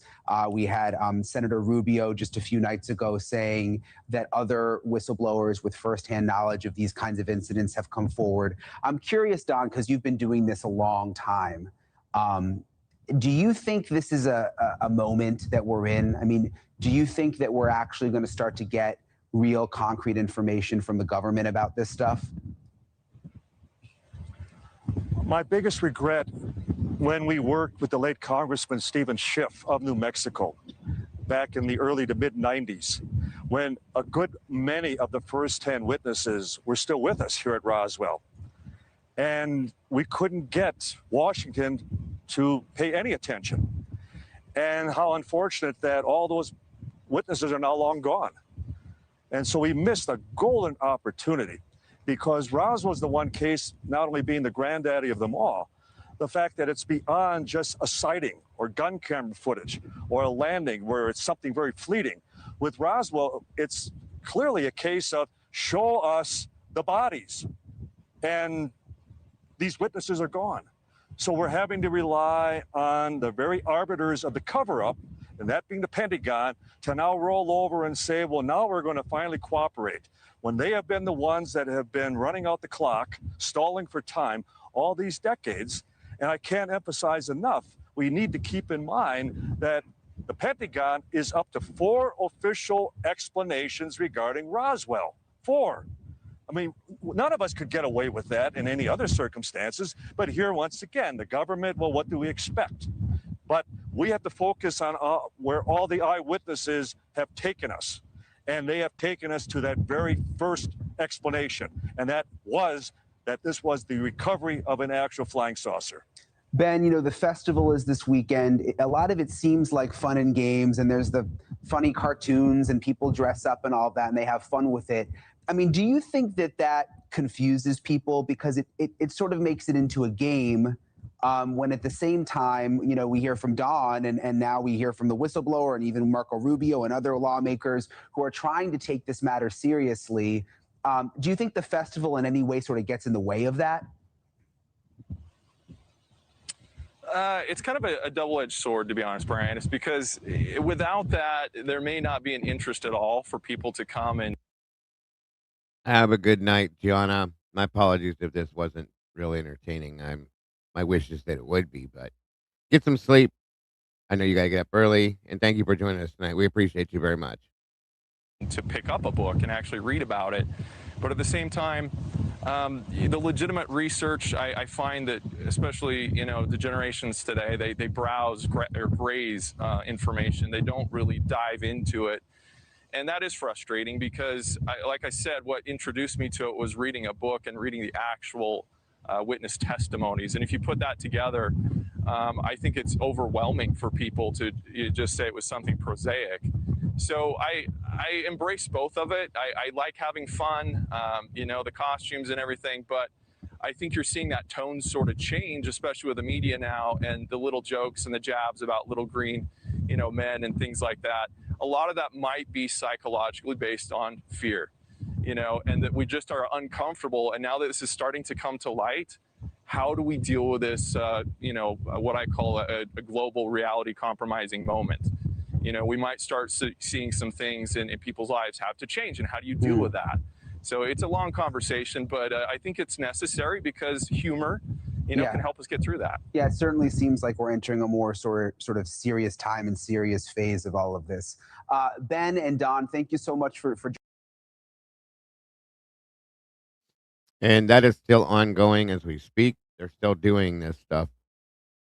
That was put out 3 years back. Hold on a minute.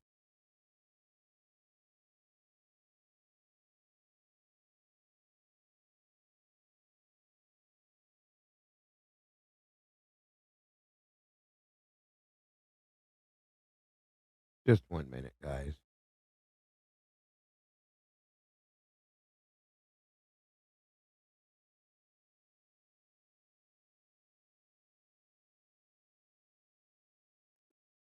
One minute. Sorry, guys.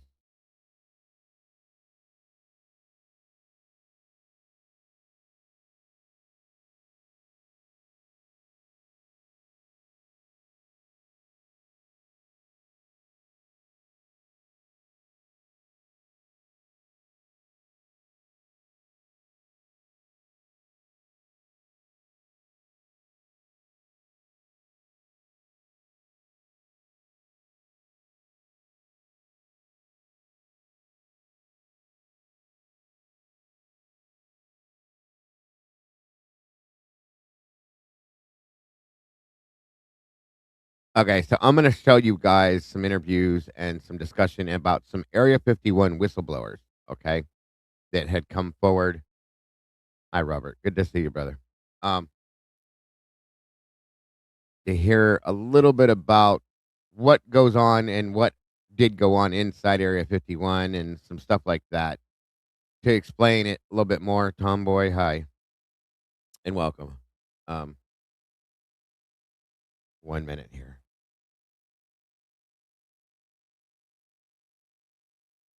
To say, see if any of it named Bill Uhouse. Let's pull up our screen here. He is the gentleman to your right, Bob Lazar's left, and the one with the hat and glasses. And Bill Uhouse claimed that he served in the U.S. Marine Corps during the Korean War, working as a jet engine mechanic and later as a test pilot. He said that his background in aviation and engineering led to his alleged recruitment into classified programs at Area 51 in the 1980s, involving experimental and non-human technology. So what I'm going to do now, guys, is play the testimony of him. And we're just going to hear from Bill, see what he has to say, see if any of it is starting to make sense or line up with, you know, big Bobby lasers. And yeah, we'll kind of just, we'll take it from there. So let me pull up Bill Uhouse's testimony. Here we go. In Corps, I took a job with the Air Force at Wright-Patterson, doing experimental flight testing on various different modifications and tech orders that they had incorporated into aircraft, various different aircraft, F-89, back then the B-47, F-102, and those aircraft. While I was at Wright-Patterson, of course, I was approached by an individual that, and I'm not going to mention his name, to determine if I wanted to work in an area on just new creative things, okay? And apparently that was the flying disc simulator. What they had done, they had selected several of us, and they reassigned me to Link Aviation, which was a simulator manufacturer. At that time, they were building what they call the C-11B and F-102 simulator, B-47 simulator, and so forth. And they wanted us to get the experience before we actually started work on the flying disc simulator, which I spent 30-some years working on. The simulator wasn't actually functional until around 1958, where the simulator was actually operable. The craft that they used to build, which is a 30-meter one, was the one that crashed in Arizona, Kingman, Arizona, back in 53 or 50. Interesting. Okay, so a simulator of a UFO or a craft, exotic craft, and it was recovered from the Kingman UFO crash, which we've done an episode on in the past. I highly suggest going back and looking for that. Ooh, this is getting interesting. I like the cut of Bill's jib here. Let's keep exploring. I think it was 53. That's 53. The one they used. That's the first one that they took out to the test site. It landed about 15 miles from, which used to be an Army Air Base, which is now a defunct Army base. I can't recall the name of it. But that particular craft, there were some problems with, number one, getting it on the flatbed to take it up to Area 51. They couldn't get it across the dam because of the road. It had to be barged across the Colorado River at the time, and then taken up to where people go now, up 93, out to Area 51, which was just being really constructed at the time, and taken down those dirt roads and out to that particular area of the test site. There were 4 aliens aboard that thing, and those aliens went to Los Alamos, and they put certain people in there with them, people that were astrophysicists, just general scientists, to ask them questions. The way the story was told to me was there was only one of them that would talk to any of these scientists that they put in the lab with them. Only one of the aliens the rest wouldn't talk to anybody or, even have a conversation with them. First they thought, it was all, ESP or, what do I want to say? Telepathy? So yeah, mental telepathy. But, most of that is kind of a joke to me because they actually speak, maybe not like we do, but they actually speak and can converse, The difference between this aircraft or this disc and other discs that they had looked at was that it was much simpler design. In the simulator, it was one big thing different. The thing that like Lazar calls the reactor. Okay, we didn't have a reactor. We had a space and a thing that looked like the reactor, but that wasn't the thing we operated the simulator with.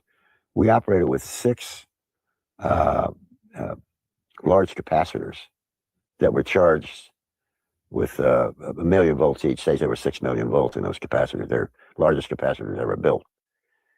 These particular capacitors, they last for 30 minutes. So you could get in there and actually work the controls and do what you had to get the aircraft or get the simulator, the disc to operate. Okay. Actually, when it was operable, it would lift off the ball about a certain amount of there was a dimension there that we had that it actually lifted up, and it could actually turn, a certain amount of degrees left to right or whatever. In a simulator now, you'll notice that there are no seat belts, right? And the same thing with the actual craft, no seat belts. You don't need seat belts because when you fly one of these things upside down, there's no upside down like in a regular aircraft. You just don't feel it.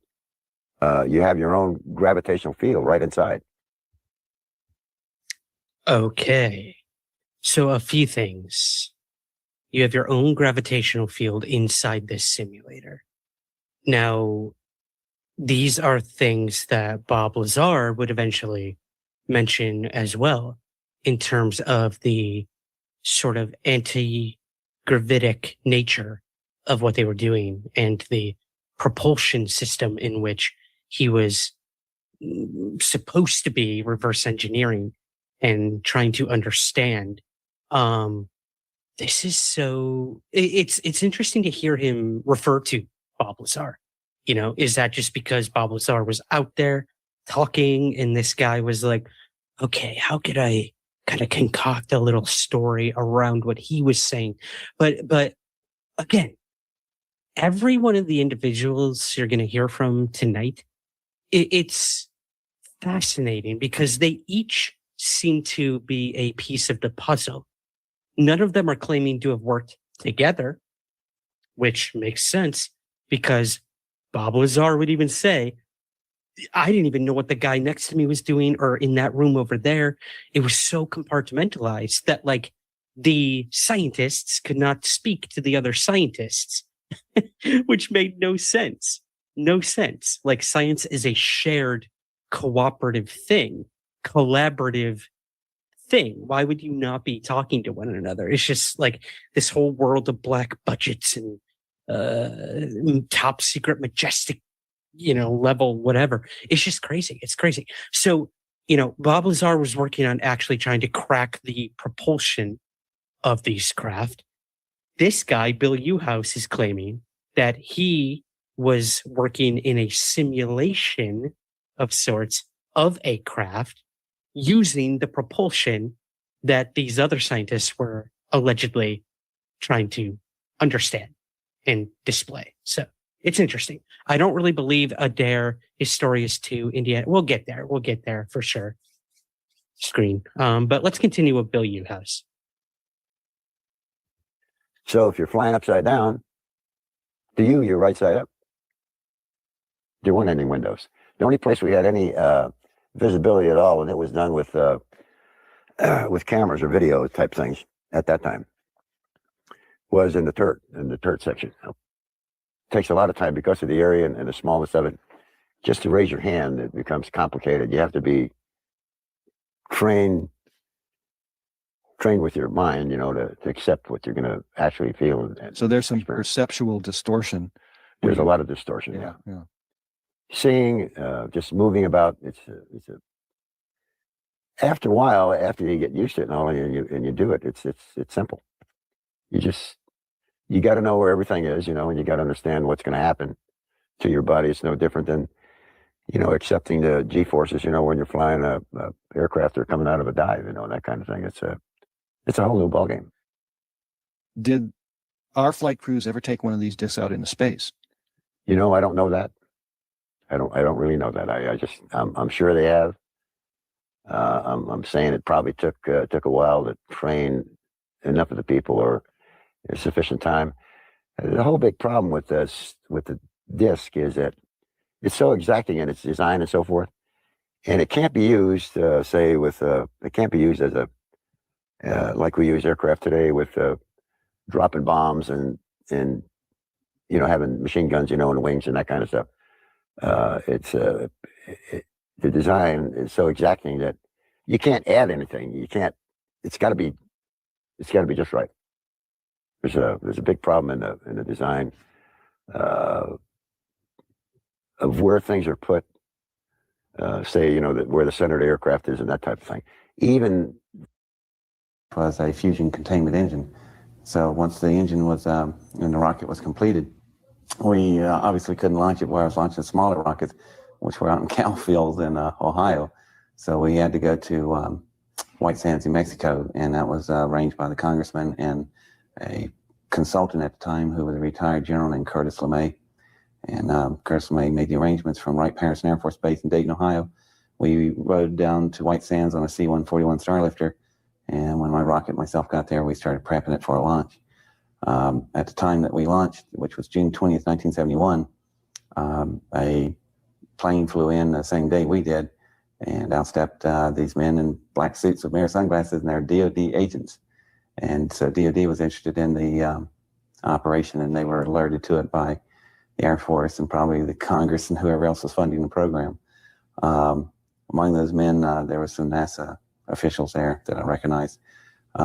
They instructed me to send a rocket down 656 miles northwest of there to a precise set of coordinates that they gave me.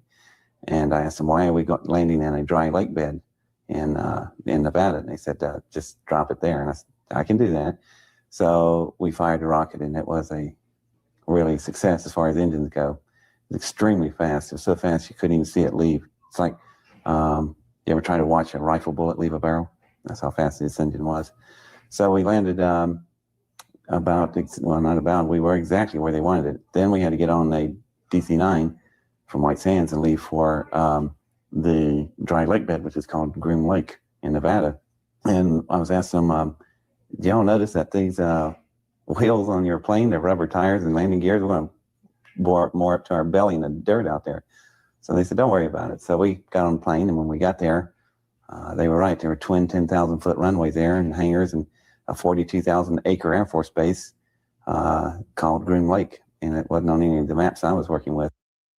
So this place was built in, if you look at any of the maps, I think even today, it doesn't exist. It's shown as a dry lake bed, and they built a private Air Force, again, military base there that nobody knew about, is the story that I knew behind this, okay? And all of this is all linked between Area 51, which is what the topic is tonight, Wright-Patterson Air Force Base here in Ohio, where I'm at, and these other bases that most people don't know exist. And they just travel between these places doing whatever the hell they're doing. And it's all secret. All of it.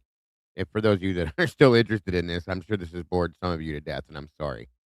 It does get even more interesting when we get to certain parts. I do promise you that, as they start to show certain things. But I'm trying to get testimony, show you testimony from real deal people rather than just people saying things. So it is interesting. At the time. So my rocket was down on the south end of the field at the end of the runways, and you can see the parachutes bellowing in the wind, and we landed and got out. And I was assuming we were going to go look at my rocket right then. Yeah, and I said that earlier, definitely. I'll show you guys that, too, how they would bring these people into work every day. No, we got in golf carts and rode to the center hangar, which was a very low, flat-type hangar, but extremely large inside, about 4 football fields. So we pull in there and stop in these little golf carts, and we're just sitting there, and I'm going, well, that hangar's empty. I thought, this is interesting, you know. And then in a few minutes, little yellow and red lights came on flashing, and then out of the ground or out of the floor come these little rails with chains on them. And they came up around all the doorways, and then the entire floor dropped out from under us. It's an elevator. We went down about 20 stories, and what was interesting about this elevator is normally you have chains that drops these things. Huge worm screws were lowering the platform down, which allows it to carry extreme weight. When we got down there, there was a lot of various aircraft and workshops and offices and such. That was off of the main bay, and then off the main bay were smaller but still rather large work bays. And in the work bays, we went down to one that had something sitting in one of the big workshops.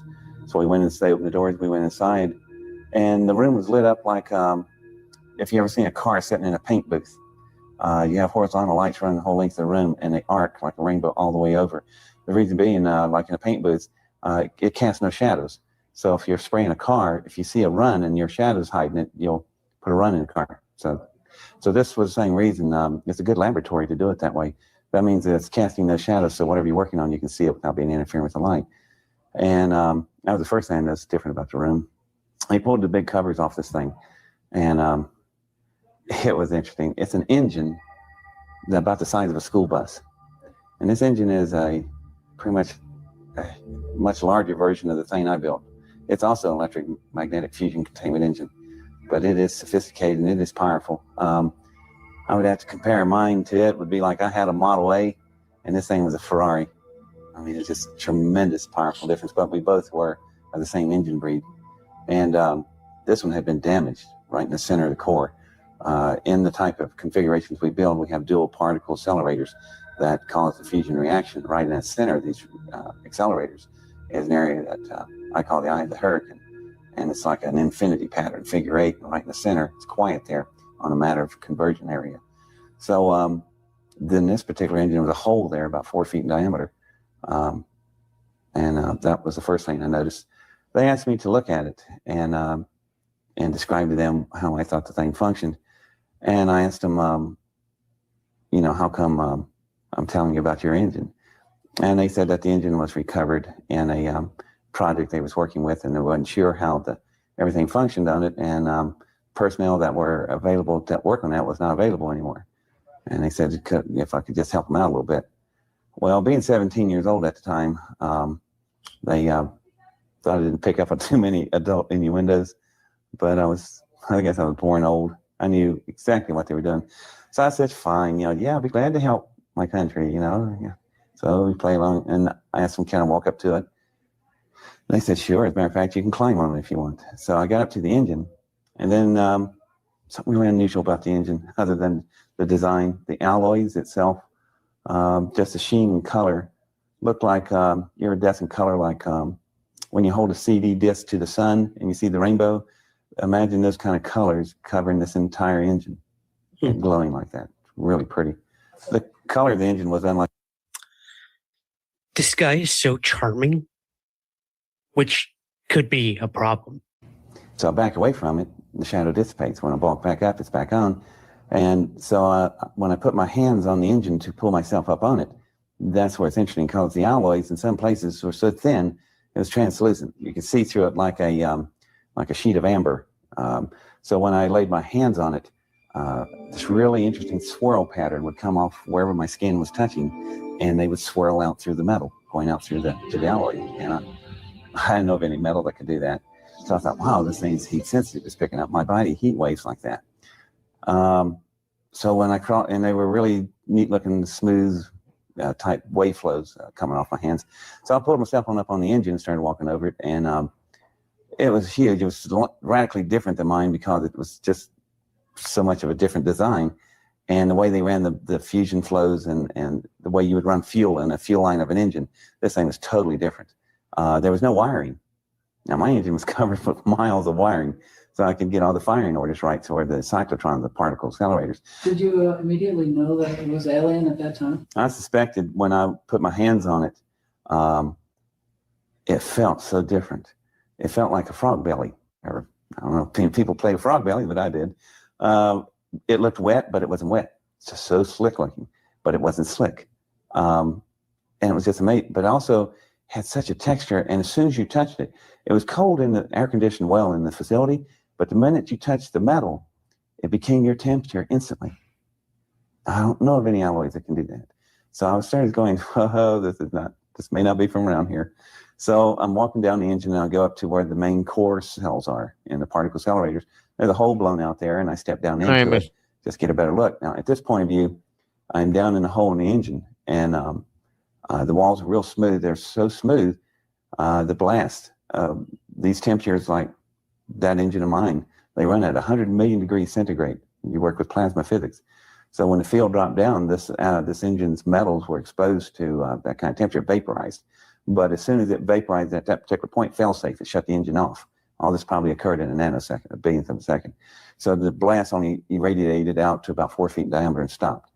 What was interesting is the way the engine's metal was whenever there's torn places, you could rub your hands over the torn areas that are jagged, but they wouldn't cut you because they're so smooth. It's more like flesh being torn rather than metal. Well, when I come up, stood back up on top of the like flesh being torn. The scent engine coming after me, and it's time to leave. Well, when I bend down to get off the engine, I put my hands back on the engine. Something interesting. Instead of the nice smooth wave lines, they would now look like small tornadoes coming off all my fingertips, moving through the metal. And I pulled my hands back, put them back on. There they were, but they were starting to calm down a little bit. And then I realized what this thing was. They grabbed hold of me, the Air Force guys did. We got back in the golf cart and we were riding back up to the surface. And I'm sitting there thinking, I just realized what this engine is. It's a symbiotic engine. The engine is alive.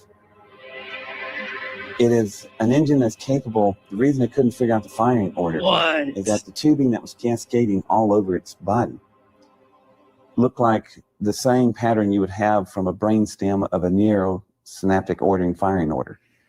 So what's okay? Couple things I want to kind of branch off here. Nope. It's one of my favorite movies of all time, not just UFO, but of all time. And, you know, Jordan Peele really explored the idea of biological UFOs in that movie, a la, where is it? This book, actually. Ugh. Uninvited Visitors by Ivan T. Sanderson, which is all about biological UFOs, sentient craft, as it were, which I find absolutely fascinating. And this guy is saying, like, this craft, it had almost like a pulse to it, a heartbeat, an intelligence. This is fascinating. You know, in order to do all of its functions. In return, the pilots know exactly what the engine feels and how the spacecraft feels. The entire craft is probably symbiotic. When we got back up to the surface on the golf cart, it's like Flight of the Navigator. There was another problem developing. I already knew that if they could hold this kind of information back, there's a lot of other things going to happen. I also knew my rocket was gone because I built it under a federal grant. They're going to take the rocket. Well, that bothered me enough, but the other problem was something they were talking about that while I was standing there being a child, they're not paying attention. And that's when I first heard the terms first strike. And I'm going, what is first strike? And then I started thinking about it. That's June 1971. We're in the throes of Vietnam War. We're in the pitched battles. Wasn't long after My Lai had occurred. We just bombed the dickens out of Cambodia because the Soviets were supplying weapons to the north. We want to do surgical nuclear strikes. General Westmoreland did. And the Soviets said, you fire one of those off and we'll go to global thermonuclear war. The only reason we didn't attack each other was MAD, M-A-D, mutual assured destruction. So the only way to win MAD is first strike. Whoever gets there first wins. My rocket engine out there went from 0 to 8,654 miles an hour in 4.1 seconds. It's the fastest thing ever. So brag about it, why don't you? We can't all have the fastest rockets in the South, but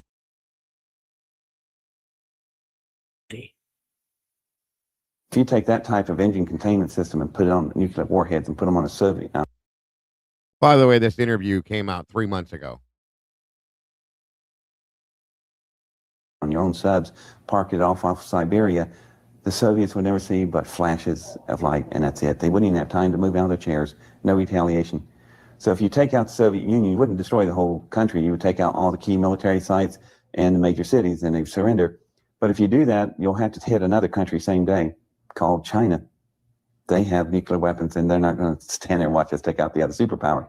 So about 1 billion people are going to die in a single day. So I'm sitting there going, all because of my engine? Unbelievable.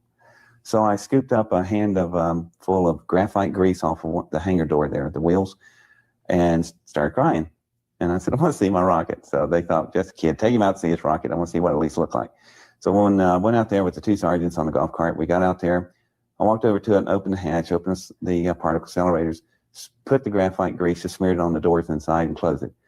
When you turn on particle accelerators and the fuel is using deuterium, ask any physicist what happens with deuterium meets graphite. It's pretty bad. It's a major reaction explosion. So I turned on the particle accelerators, no fuel involved. And I told the 2 sergeants, it's got a fuel leak. We got to run for it. So we got on the golf cart and take off. I gave it 60 seconds on a time delay. When you engaged, it exploded. It blew a whole size of a football field out there. There's nothing left.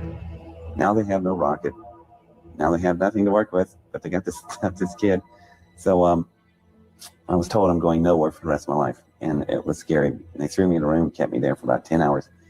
And then a lot of noise in the outside, the door opens up, and there's this big stogie chomping figure in the doorway going like that, and his name is Curtis LeMay.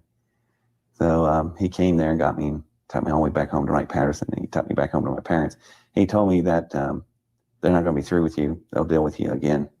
And he was right. So that was the end of my summer vacation in my junior year in high school, how I spent my summer vacation. And they throw me in a car. My parents are hollering, and nothing they can do because I'm now property of the United States government. It's called conscription, buddy, and you're gone. So after about 3 hours, I'm back. I was on a plane. Ended up at Langley, Virginia, home of the CIA and more fun activities. What they wanted was the engine to be rebuilt again.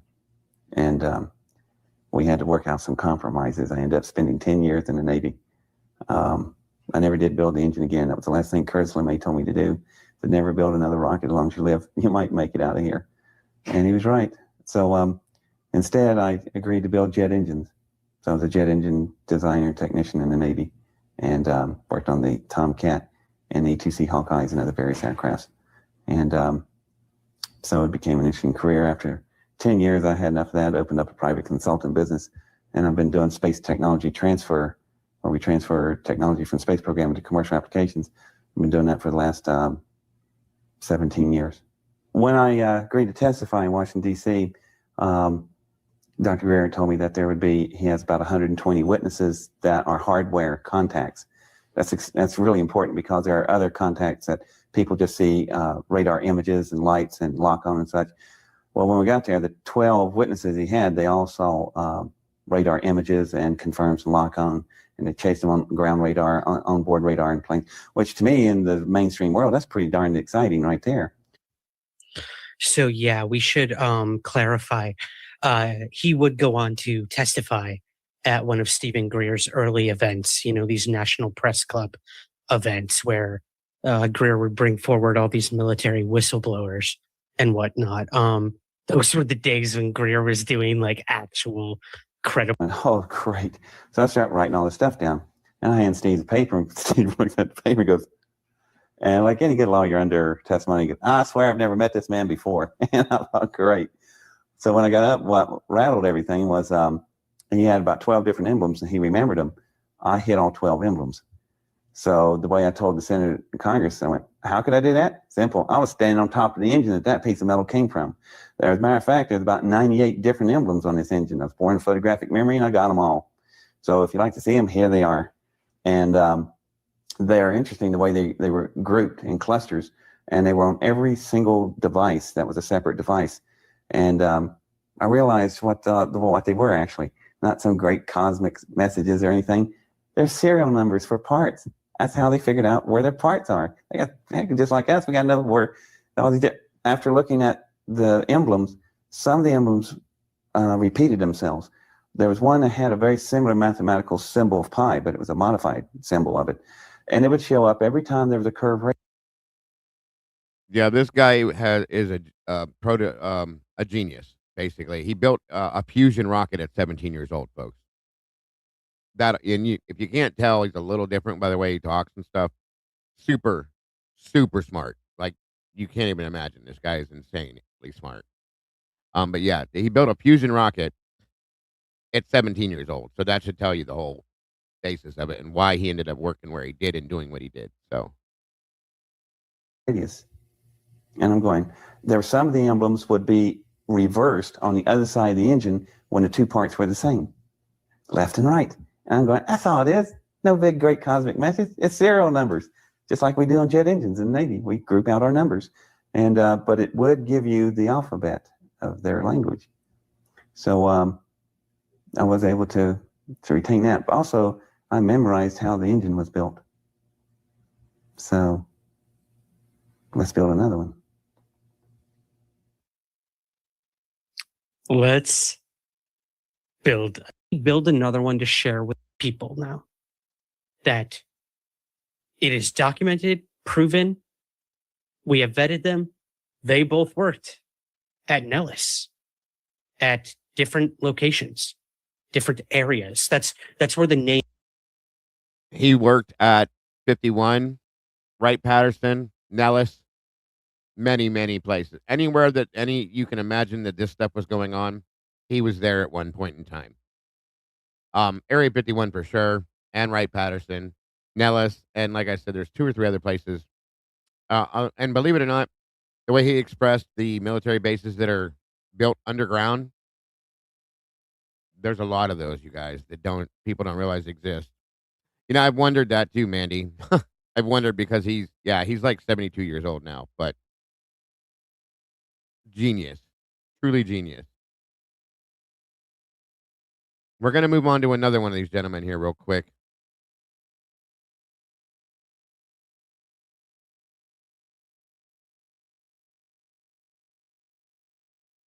With the gray beard and glasses. So you're going to see he's wearing sunglasses in this one, looking like a super spook, which I love. Cool. So let me find that video for you guys. How you doing? How's everyone doing in the chat? Let me know. Refill your drinks. Automatic test equipment, crypto, electronic countermeasures, and aircraft development. I believe that all the major aircraft companies are involved in one way or another. Lockheed Skunk Works has always been the lead as far as advanced technology. But Los Alamos, Sandia, Lawrence Livermore also support this development. As Boeing was involved in the TR-3A Manta, which is a batwing-shaped stealth vehicle that originally flew out of Groom. When I was doing interviews with defense contractors and SR-71 pilots and engineers that had worked black programs, I'd trace back the development of the magnetic field disruptor as far back as 1965 with General Dynamics Convair Division. At that time, the program had been 10 years old. They were reverse engineering technology that wasn't available at that time. The difference between normal evolution of science, where papers are written and pros and cons are debated on. Great question, Love and Other Habits. The theories, and then a practical experiment is developed. And once the experiment is proven, practical applications of this new technology is sought after, usually the Department of Defense for weapons or aircraft. But in 1965, when my friend was working the magnetic field disruptor, they actually had information on what the craft would do, what it was made out of, and things like size, weight, density, but they had no papers written on it, no theories, and they were basically told, build one of these from the pieces, make it work, and explain it to us how it works.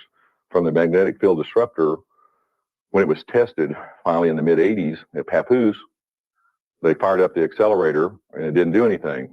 And later, looking at the test data, they found out that 89% of the weight and mass was reduced in proximity to the accelerator. So when you reverse engineer a UFO and it only works 89% of what they think it's going to do, then the only thing you can do is hang a triangular shaped body with advanced multimode rockets, one on each corner of the triangle, and fly the accelerator, which was developed from the crash saucers, around. And you only have to propel 11% of the triangle because 89% of the mass and weight is reduced. The magnetic field disruptor, which is the core of the technology in the flying triangles, was developed from reverse engineering. There was no evolution of science that produced this technology. From the people I talked to, the technology was anywhere from 30 to 50 years ahead of anything possible to working with gravity. Each day, the papers written on controlling gravity in one aspect or another are controversial.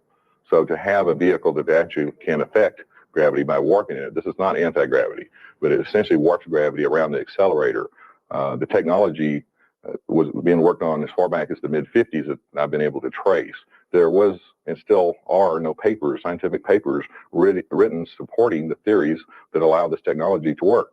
The flying triangle, the prototype was 200 feet across. It was first flown in 1989 or 1990. The operational version of the TR-3B flying triangle is 600 feet across. The fact that it's been spotted doing 40G turns, most people say, well, the pilots couldn't take 40G turns. 40 gravitational forces is enough to crush most people. However, if you compute 89% reduction of 40 Gs, you basically have 4.1 Gs that the pilots take because the mass and weight's reduced, and also the G forces, and a person can take 4 Gs comfortably. The flying wings were first flown in the U.S. in 1948, and they were essentially built by Northrop. There were circular wing aircraft, or saucers, being prototyped and tested by the Nazis in World War II. Some of their science and technology and scientists were brought over to the United States. For example, Avro had a contract with the Department of Defense and built several prototypes of the flying saucer in Canada. They had told citizens for years that after the first Avro car did not meet specifications, the program was canceled. Recent Freedom of Information Act releases have showed that many versions of the Avro saucer were built and tested and flown out of Groom Lake in the 60s. The Department of Defense strives on secrecy. There's more money going into black technology than ever before. Okay, I know these are, I'm just trying to throw pieces of this in because I'm going to show you what is where and who's doing what with what now. 1986, I was approached while working as an undergraduate student in Dr. Bert Bell-Babero's office, in his parasitology laboratory, to be exact. I was looking through a scope at the time. Three gentlemen walked into the laboratory, closed the door behind them. There was 2 uniforms and a suit that were present.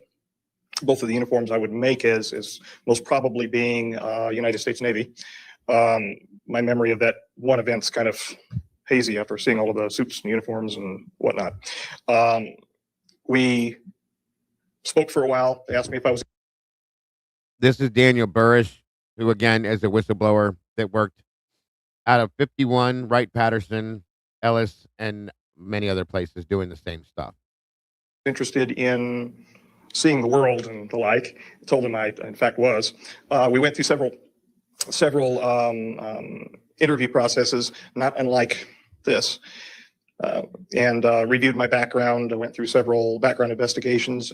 Finally, starting up 90-91 timeframe, I was cleared for working past Groom to the Papoose Mountain facility, that place that doesn't exist, about 90 miles north of here, the nowhere place. That's how I came to work there. My original assignment was at the Groom Lake facility to review histopathology slides. And I went through nearly a year's testing and then was basically let loose for a year, and I heard no contact from them. After that, I was brought back in and shown some higher grade slides of unknown origin. Following that, I was introduced into a working group and subsequently brought into the Papoose facility, the Site 4 facility. We worked for well over a year on slides of unknown origin. After I took a minimum leadership position under several of the other biologists who were already present, most of which are now deceased. You know the names of those individuals. I was then introduced into the level 4-5 facility, and the 4-5 coded for 9, you're aware. And so what we did is introduce the new members, myself amongst them, into the clean sphere area, and we were eventually shown the subject for which we were examining the slides. The slides were unusual in that they were in pressurized cells, and they were reviewed by us on a conveyor with a completely automatic microscope. We weren't touching anything. We give verbal commands. At the second instance, we were finally allowed to have a VRML, a keyboard, for examining the slides. And I digressed, but then working with the JROD itself in the ambassadorial suite or the clean sphere suite. Now, was this under this Project Aquarius? Yes, yes. Initially, I was assigned as a working member of Project Aquarius. Then finally, I was made an assistant working group leader. Then mysteriously, after one meeting with the J-Rod, I was asked to take the working group leader position. I didn't find out why I was asked to take the working group leader position until, well, within this last year. I never understood it because Stephen was older than I. He was my senior, not only in ability, but in age. And I would have never figured being advanced above an individual like that in ranking within a working group. And in fact, I never considered myself above him. We worked together. Could you? I just want to comment on him saying mysteriously, I took over for this person. That it seems to be a running theme too. A lot of these guys in other interviews that I watched would say that, yeah, I was replacing somebody and they never told me why, who they were, stuff like that. But that is one of the big for sure. And he is our which was a basing name for where they're located, the number of light years from our location. So they took those names and they identified through the Sigma protocols, the linguistic protocols, with a rod symbol, which was an inertia symbol, and the letter J. And in fact, that was a combination of Mayan and Egyptian numerology having to do with a rod and a J, meaning 10 and 5 for 15. 15 light years away, is that at least 876? 876 Charlie, from what I've been told. Now, he did not specifically tell me that was the location, but the number 15 was mentioned. Well, they don't call it apparently Police 876, whatever. Charlie. How did J-Rod get here? I mean, how did he, 15 light years away? He crashed in 63, from what I understand.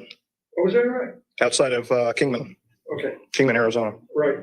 There was a problem involving his physiology and his biophysiological. There is a problem there. He said that this being came from the Kingman, Arizona crash, as it were. He said 1963. He may have just misspoken, but that was 1953 when that happened. So he's off by a decade. You would think he would know that. However, like maybe he just misspoke or something, or maybe he was just told something different, or maybe it was a completely different Kingman UFO crash. But interesting. All right, let's continue. Communication with the craft went wrong. And of course, he's ill, as we know, with the MGUS and the paraprotein associated problems. And he crashed. And how was he? Was he transported immediately from that crash site to the S4 facility? And how that I don't know. Okay. That I don't know. You don't know how he came to be at the facility? I believe he and associates were transferred separately. Mm-hmm. He to the originally to the Groom Lake facility, and an associate to, I believe, Los Alamos. I have no independent verification of where the associate went, though. All I can say is that he was there. If you guys think and you're listening, the first interview that we listened to with that older gentleman said that the 5 surviving aliens were taken to Los Alamos. And these are completely separate people, different eras having these conversations. So I think that's an interesting point to catch. Site 4, right? Now, you interacted with J-Rod. Was there a general procedure for this interaction? Oh, there was not a general procedure. There was a very specific procedure. Very specific, okay. After we would be brought in with our helper biologists, there was controlling helper biologists, those in the gallery, and then the introduction specialist, which was myself on a number of occasions. We entered the clean sphere through a large series of protocols involving pressurization and compartmentalization, no pun intended, until finally we were pressurized in fully encapsulated a TES, total encapsulated suit for entrance into the clean sphere. Once we were pressurized and entered into the clean sphere, well, I should digress. We had a medical evaluation, all of that first, but they ceased doing that after a couple of medical evaluations. It was more just interested, let's get you in and get the work done. I would enter into the clean sphere, and I was not supposed to communicate with the J-Rod at all. I was not supposed to know his name. The reality is we were communicating from the time that I entered into the ambassadorial suite external to the clean sphere, talking back and forth freely. I could hear whatever he was projecting at me from thought, and he could very clearly hear what I was thinking. I say here. By the way, if nobody caught on, J-Rod is the quote unquote alien that survived, that they still had, that they were working with, whatever you want to call it, so on and so forth. Yeah, I know, Bianca, it's killing me too, but that's what they named it. Meaning perceive. I was supposed to stand over by a hologram projection system, which was run as like a teleprompter system over to my right, that would be run inside of the clean sphere glass. Hold my hand up and mimic certain signs. And it became a joke. It really did. It became a joke. Those folks who were watching from the gallery running the show thought that I was standing there and mimicking the signs, and this was the only communication underway. J-Rod was retrieved from a crash near Kingman.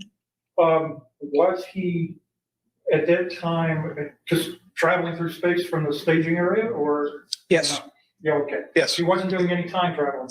No, not as far as I'm aware. Okay. Not as far as he told me, no.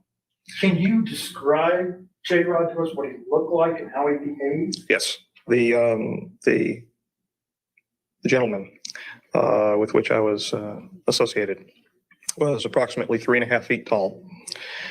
He had a dark brown appearance, very ruddy appearance to his skin. He was in a highly pressurized clean sphere.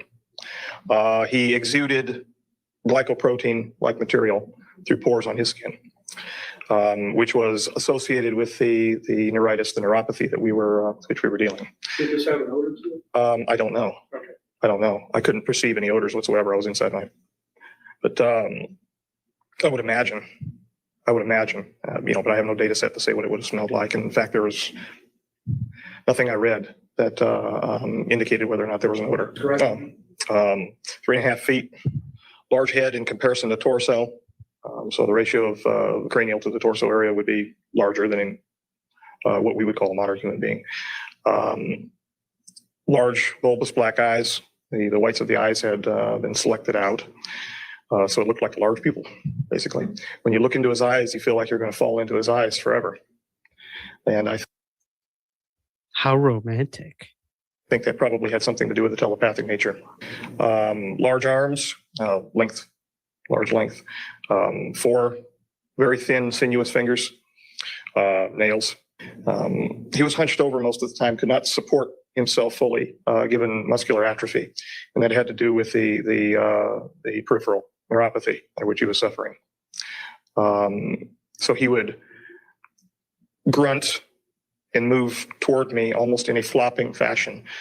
Feet were large in comparison to what we would say our feet would be. He was unclothed 4. Yeah, he was unclothed, which bothered him. He wanted to wear clothing and was refused in every turn. Called himself captive, and justifiably so. His feet were unusual in that his the plantar area had a very large knob underneath what we would call our heel. His facial features were grotesque in comparison to what he showed me what normal would be. He was normal of his type. Yes. He was bilaterally symmetrical to the extent that the disease process was not changing his facial features. Nose was recessed, not a nose like we have, but basically two opercula, 2 orifices. An extremely small mouth, a hard palate, no teeth. His musculature, again, it was suffering from the problem at the myoneural junction due to the neuropathy. Do you have any idea what his chronological age was? 622. They excrete in a manner that we would excrete. Their external genitalia are different than ours. The females have somewhat like vulva, but they have a clasper situation. The male has a male clasper, the female claspers. And if it looks like a disc with rectangular solids. Did you guys have no card for tonight? I'm just curious. Because that's where we're at 11:15 p.m. UK time. Okay. That are rotated into position for clasping at the inguinal region. They do have internal fertilization. Now, this was something you read because you didn't see a female. Did you? No, this is something he showed me of his wife. Oh, internally. Yes. And how was that image presented to you? Did it appear? I was inside the image. You were inside the image. That's what it felt like. Like virtual reality. Yes, everything that he showed me when this was the incident. When he projected it into me, it felt like I was there. My sensations were heightened. Yes, KS.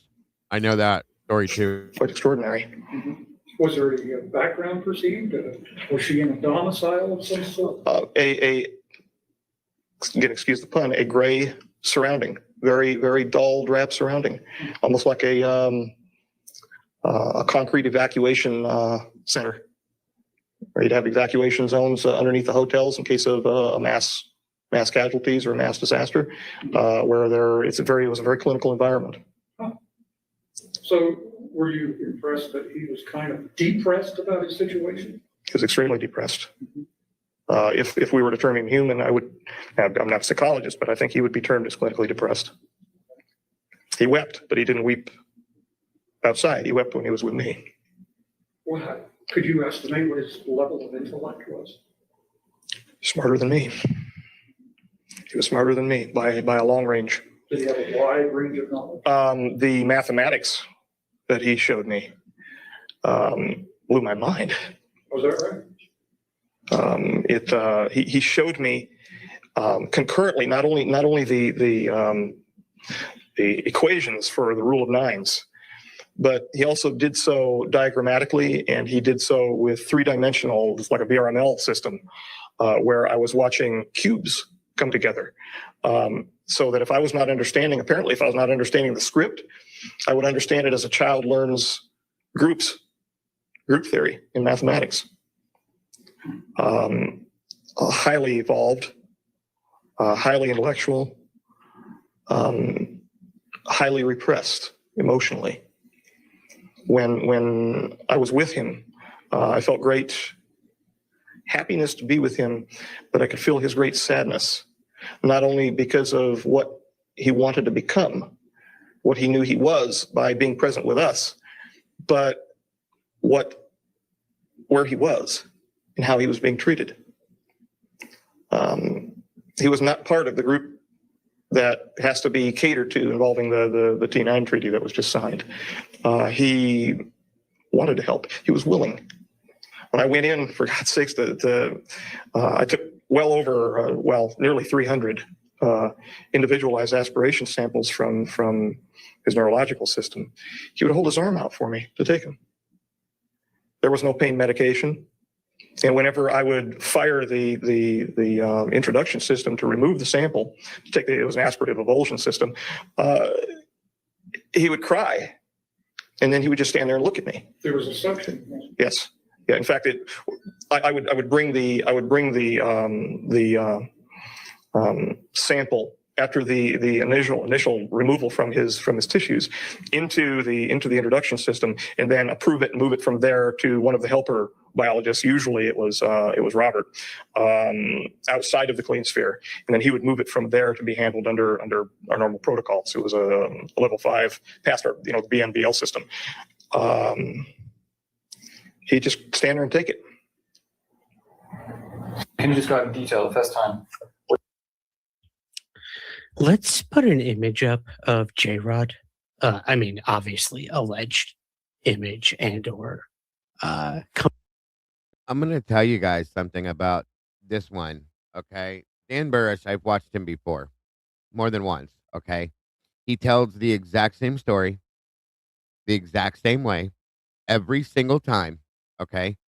And you notice that when he speaks on it, he doesn't pause, hesitate. He doesn't, search, watch his eyes. He's not looking for answers when these questions are asked. He knows, boom, boom, boom, boom, boom, okay? I don't care if you've told this story 300 times. If it's a lie, it's going to change. This is my opinion, folks. I'm just going to tell you. If it's a lie, it's going to change. And it's also, there's going to be hesitation, I think. There's going to be um exasperation throughout the story where you're going to be reaching, if you're lying, for something that will fit into the story that you're creating. He doesn't do it. He doesn't. This to me, I've watched many of these, okay? This one, Dan Burrish, I believe him. I fully believe him along with Bob Lazar. Both of them. I agree, Creddy. I fully agree. I think he's telling the absolute total fucking truth, you guys, which blows my mind. Honest to God. And I feel like, you know how he's explaining the sorrow that J-Rod is experiencing and the sadness, the depression. I can almost like sense how bad that was to him. Does that make any sense to anybody? It's insane. But the reason I'm showing you this is what the basis of Area 51 was. Accordingly, as they passed these things throughout these military the entire military program to these different areas. I believe him. I believe exactly every word that Dan Burrish says and has always said. It blows my mind because I typically am not that person. You have to show me for me to believe.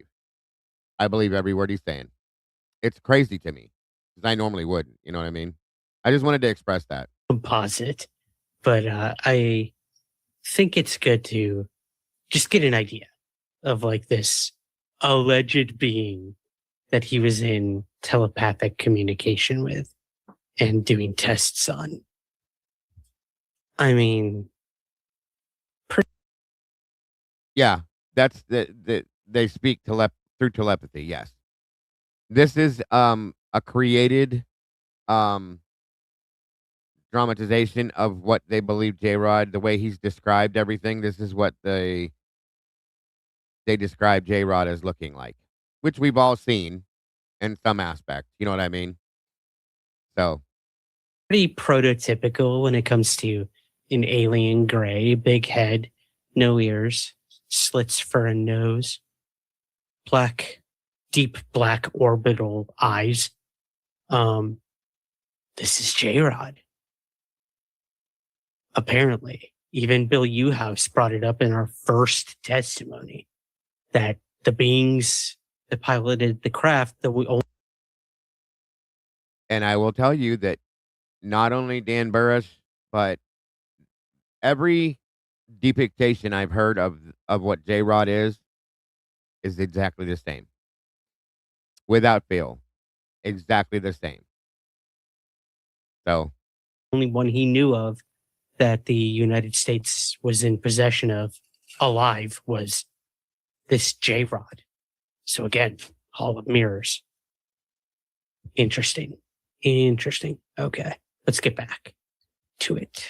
Here we go. What it was like to meet this being for the first time? My original feeling was I was looking at a giant insect. It's the best I can just off the cuff. It looked like a giant insect, being dark brown and hunched in a corner, very insectoid in appearance. It almost looked like it had an exoskeleton. I felt afraid inside because I was always told that monsters weren't real. And now I find out they are, but they live in the heart of men. It was fear, excitement, complete astonishment. I just want to ask you a question about the telepathic communication, the nature of it.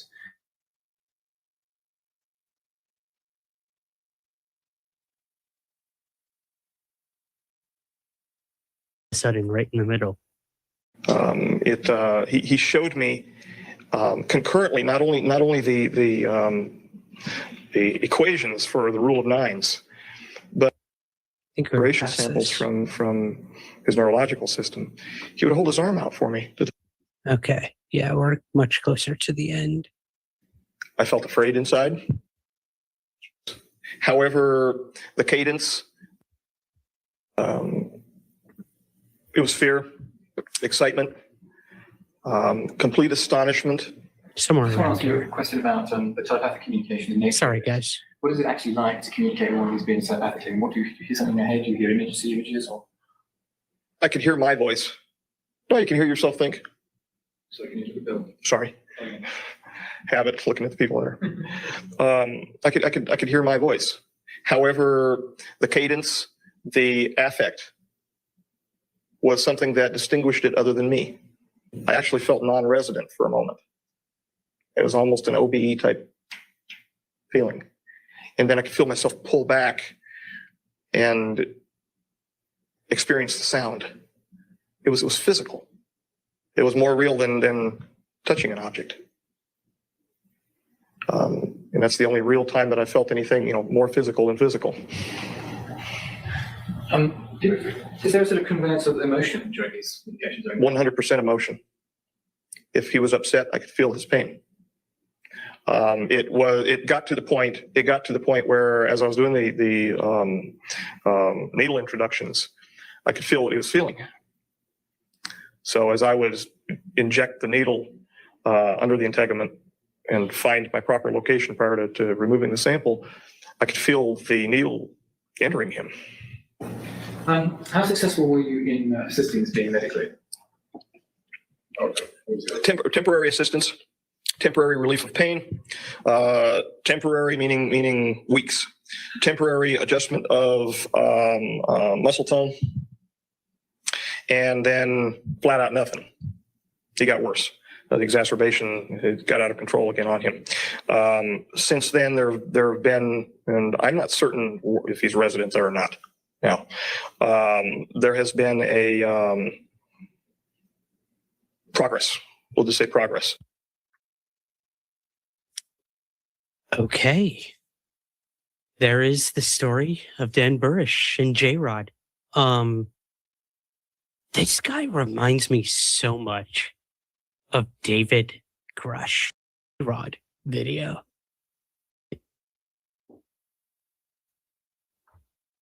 So what this allegedly is a EBE, extraterrestrial biological entity, being interviewed by intelligence officials and doctors. Clearly, there are no mouths moving. There is no verbal communication happening. Apparently, this was, as Dan Burrish would say, in the mind, telepathically. I think Bill Uhouse brought that up at one point too. I don't know, Pat. Was this proven a hoax? I don't know. But I remember it scaring the shit out of me. Part of it, Sherlock. Kind of like the alien autopsy and the, what was the one? The McPherson tape. Our good friend, Dean Elliott. Have a great night, Bianca. I love you, dear. Thank you so much, and we'll see you soon. Did the found footage movie. Welcome. Our good buddy Darren from Osaka is here. He's coming out with a podcast, by the way, guys, all about Japan. Now, this thing here, you guys, I don't know. I don't believe this. I think this is 100% created for people's entertainment. I don't believe this is real. This is just my opinion. Not, and if any of you do, I respect that fully. I don't. Throw a link to anything you can in the chat here, Darren. I cannot wait for you guys to see what he's been cooking. When biologists capture, tag, and tag blood samples from animals, it's usually pretty swift and mechanically done. I would say devoid of outward empathy, even though that is not the intention, he says. So when you're watching this alien interview, it looks like the movements within this are what bothers me the most. Okay. It just bugs the hell out of me. Like the alien is suffering. Something's going on. As Dan Burrish would say, it would get very weak, fatigued. And here you go. The doctors are coming in to check on it. Oh, this is so scary.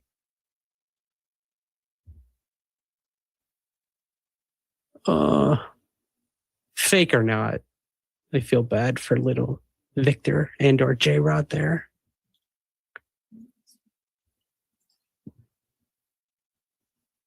similar to the photo of J-Rod you showed, but a little different, Amanda says. Yeah. Obviously, yeah, these are all composites and examples. Enigma says it's a puppet. To me, that's I what it could see reminds that, me of, is like a for Muppet sure. or a puppet, you guys. The Yeah, way there's it's this moving. researcher named Jon Stewart, not to be mistaken with The Daily Show, but a guy named Jon Stewart, who is like a former politician / professional wrestler, now UFO. Oh yeah, I agree. I agree, Sherlock, definitely. And again, it's Cafe Conspiracy. It's all about conspiracy here tonight. So agreed. Very interesting. Listening to Dan Burris has always blown my mind. He's so I don't even know how to gravitational. Like he pulls you to his story, And I told you I believe him. No matter how hard I don't want to, I believe him. It's crazy. Expert, apparently self-proclaimed, and he stands by this video 100%. You cannot talk him off the ledge of doubt. When it comes to this, he firmly believes it. But oh god, okay, enough. Jon Stewart makes an interesting case. Does he, Andrew? Let me see what you said here. Jon Stewart makes a compelling case for this video. He may go off in some wild directions lately, but I think he got on this. All right. So there is that. I mean, I guess we can believe it if you want to. But I don't know, you guys. It's just I don't know. I don't know how to explain my feelings on it. Like I said, Dan Burris, I do believe his story. So give me 1 minute here, folks. I'll be right back with you.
Okay.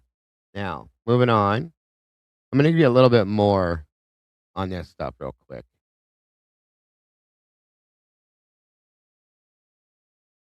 With J-Rod. 1 minute here.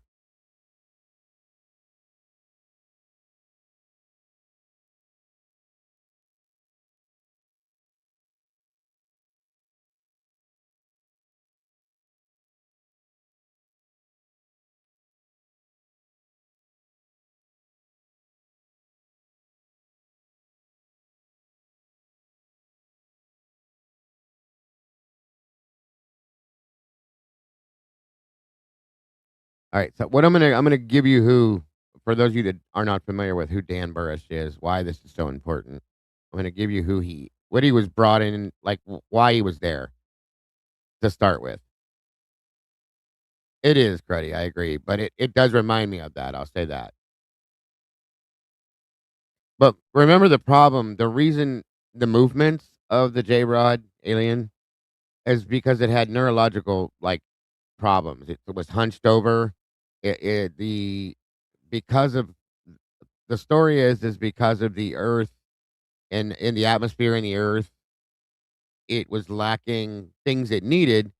In turn, it it had neurological issues. It couldn't, like, hold itself upright the right way. It couldn't move right, things like that, which is supposed to explain the jerky movements of it. That's the story behind it. So, at the time was being funded ultimately by them. But it was an accessory project. It wasn't something of a critical nature for the Majestic, or as I believed for a long time. However, the principle of the Lotus ultimately ended up being a rather earth-shaking item for the participants at the T9 conference a couple of years ago. What is the T9 conference? During the course of speaking. For those that aren't familiar with this, listen close to this. The T9 Treaty and the T9 Conference. This explains a few things that are most recent. Again, this interview with Dan was done 15 years ago. Okay. With extraterrestrials and our interactions with them from the 1950s onward, there have been a series of treaties established between we and they meaning a future human intelligence, time travelers. And there have been as a consequence of our relationship with them, there have been more than one treaty system in place. During the last of one of those treaty negotiation and signing times, I had the privilege of being in the presence of the negotiators at the conference, which was held in the state of New Mexico. And there were how many aliens present at that time? There were 2, 4, 6, and a few in the strollers behind the curtains. So we had a few in I'm sorry, what was that reference? They're unable to cope for long periods of time in our atmosphere. In our present atmosphere. They've adapted, if you will, to the atmospheres of their particular future timeline. And as a consequence, coming here would be oppressive to them, existing in our standard temperature and our pressure. So they have been provided unique sealed off pressurized systems that they would be moved around in by their attendants, basically on a Segway type transport system, where you can push it and it will actually move forward very easily, maneuverable. I see. So that's what you meant by stroller right. system. Right. Okay. And so they were encapsulated in their strollers and their positions as negotiators for their time. And are you saying that? Now, I don't know if you guys are catching this, okay? But the statement that's being made about this whole thing is that they're from a different time period, okay? And they're time travelers, which is why they're different looking than we are, blah, blah, blah, and all that. I am not sure if this one explains it, but that is exactly what the whole point is. These aliens that were present at this conference that happened, what, this year, last year? A couple years ago, in which they discussed, I'm assuming it was between the Lotus. 2003 and 4. I'm sorry? Between 2003 and 2004. Okay, and they discussed the Lotus project. It was brought up, and in fact, as part of the negotiations, the People's 45,000 group of J-Rods wanted the codes for the Lotus principle added into the treaty negotiations so that they could use it in their own attempts to ameliorate their particular neuropathies. Wow. So they saw the value. They saw the value right away. They saw a potential value for it, and they wanted to use it for that purpose. It was my argument that it should not be used for a particular purpose, that this is moreover part of a natural system, which has been put in place by whatever God one would want to Dane as being the creator of the universe, as part of a natural system and not to be controllable by humankind. Or by alien kind, by well, you know, by they're inference? humans. They're Okay, human you lineage. consider them humans. They're humans. Okay. They're human beings, So, albeit different from what we would expect to see as a human being. But then again, if we look in the history, the presently accepted history of the evolution of humankind, if one were to walk into a conference held by Neanderthals, one would be taken aback. Well, in the same way, one may be taken aback by walking into a conference with these gentlemen. okay. So you've got two kinds of aliens, and people that are watching this, some people may have no idea about the T2, two timelines. Probably not. We actually had three kinds of extraterrestrials, human lineage extraterrestrials present. Two kinds of P plus 45,000 years from now, if we were to translate over to timeline 2. Difficult subjects, aren't they? Two representatives from that time, two representatives from P plus 52,000 years ahead, J-rods, both of which generally have the anatomical configuration of what would be in ufology called grays, gray aliens, and two representatives from P plus 52,000 Orions, who would generally, I guess, in ufological circles, I guess one could say, would be called Nordics or Tals. Okay. Who actually look more human-like, but have larger eyes, very blue eyes, blondish hair, etc. I see. And okay, well, of course, I've got many questions on this score. So do I. But, and for people listening, we would also like to know, were there any reptilians present? No, not per se. Okay. What I've come to understand, and it's generally held, I think I could say it's generally held within our society, that the notion of a reptilian is a misnomer. And I'm not saying that to apply a negative connotation to the stories that individuals have brought forward, probably mostly forthrightly. But that when you view or observe what would be called a gray, what I would call a J-rod,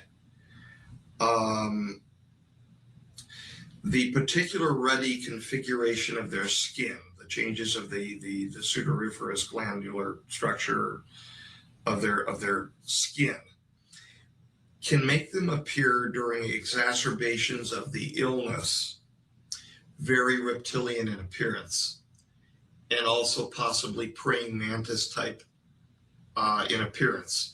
They're also suffering from a cocaine-like syndrome, which makes them lurch forward, so they appear very praying mantis-like. So I think that possibly many of the accounts which have forthrightly come from individuals whom have actually been abducted by the P-45s have maybe been interpreted as being reptilian in appearance because of their skin structure, but they're not really reptiles. Okay. Now, I'm not saying, I'm trying to be inclusive here, that there are things in the mind of man and in the glorious universe of God that I don't know. That there's a possibility that individuals have been have encountered alien species not to my reference. Given the fact, I mean, gosh, I've had to accept the fact that there are human beings that many years ahead of us on another timeline coexisting in reality. How hard would it be for me to accept that there are other extraterrestrials of non-human lineage, of which I've only been briefed about one, which is an extra-dimensional? Well, again, for anybody that's not understanding what he's saying and what he has claimed over the years is that what we know to be aliens, extraterrestrials, the Greys, little green men, whatever, are of human lineage from a different timeline, meaning they're human, just like we are, human beings from a different timeline who have changed, evolved, so on and so forth into that timeline and adapted into that timeline, just as we adapted into this one from the prehistoric age. Evolution, you guys know how evolution works. Same thing. But these aliens are from a different timeline, but are still human beings such as ourselves. Basically, our ancestors going forward, if that makes any sense. That's the theory that he believes and that he explains and that the story he tells. And I'm telling you, it's very hard listening to him telling his story because there's no gappage, there's no pausing, there's no hesitation, anything. He just boom, boom, boom, boom, boom. Yeah, there's P plus 45,000, P plus 52,000 years ahead of us now. So, yeah, very hard to ignore what he says and to not listen to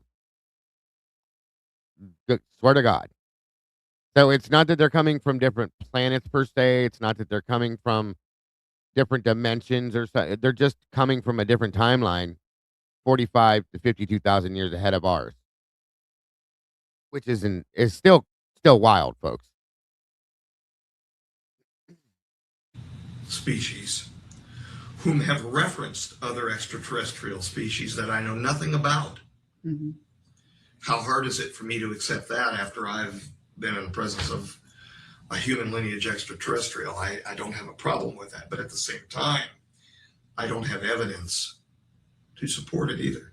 Reptilian in that if one were under stress and one had no previous reference to their biology, their pathophysiology, their particular problems, one could reasonably expect out of a group of people experiencing them that more than 50% of the group could probably say that they were reptilian in appearance. Okay, that's interesting. That's the best I So can their say. appearance morphs to some degree into more of a reptilian under stress. Is what you're saying? I mean, maybe that you don't people like could the word interpret morph. them that way. Okay. Reasonably be expected Visually. to interpret them that way if they do not have a scientific grounding in what they're looking at. Sure. I'm trying to be inclusive of reports of individuals that have no reason to have come forward and say things that they've said for other than the fact that they've experienced something. I'm trying to understand or maybe help people to understand why they may have interpreted it as well. Sure. These things in this way. However, they may have actually come into contact with something which was fully reptilian in appearance. I don't know. I haven't. Exactly. I'm trying to be honest and at the same time tell people, because apparently it's happened to me, that it's okay. That apparently that they were what's happened. abducted and that it's happened. Okay, That they're not apparently crazy what has happened to you? Well, in 1973, I was playing in a park in Southern California in Mayboyer Park. And this is going to probably come out in one or more of the versions of the debriefing with me. I was playing baseball with my grandpa in the park. And I was having him throw me a ball so I could catch it over my shoulder. I was trying to run away at the same time that he would throw the ball so I could try to catch the ball like Willie Mays' famous catches. During one of these throws of the ball, I remember looking up toward the sun because it was high in the sky at the time. It was summertime. And glancing away because the sun was blinding me, looking down toward the grass, which was very bright green at the time, and then seeing a flash where the grass appeared to turn black. I appeared, from my perspective, I was covered in a shadow. The shadow reminded me of a triangular bat kite that I had played with my grandfather over the riverbed nearby. And that's the way I basically was able to describe it at the time. I was, what, 9? I was 9 at the time. Then I remember a flash. Immediately, there's a disjoint memory of this. It's not contiguous. Where I saw my grandfather sitting over by a tree several yards away from me. And the sun had clearly moved in its aspect to me, so time had clearly passed. The earth had moved and time had passed. At least several hours had passed. He was very shook up. I ran over to him, asked him what happened. And he didn't want to talk about it. He said, you're okay now, and he wanted to go home. So he walked me home immediately over the overpass over Del Amo Boulevard, and we went home. This precipitated a major domestic upset between my grandparents and my mom and dad. Ultimately, this domestic upset resulted in my grandparents moving out. See, that's super. And around that same time, I was having unusual dreams. And in the dream, I would wake up. Do I think that there were probably dreams now? No. But I would wake up and I would walk from my bedroom through the restroom, which connected between my bedroom and a small laundry area that went to a doorway off the north side of our house. And to the right of that laundry area, there was a closet. That's the closet where my grandpa used to put his work jacket and his work boots. He worked at Gaffers and Sattlers as an enamel dipper, dipping pieces in enamel for manually for things like appliances, stoves, etc. And he would come home every day just covered in enamel dots all over his jacket and his boots. And I would open the door to that closet.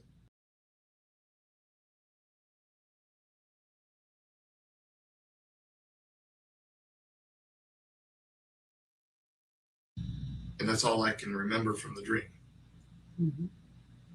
But I knew that I was meeting somebody called Harry. He was a little friend.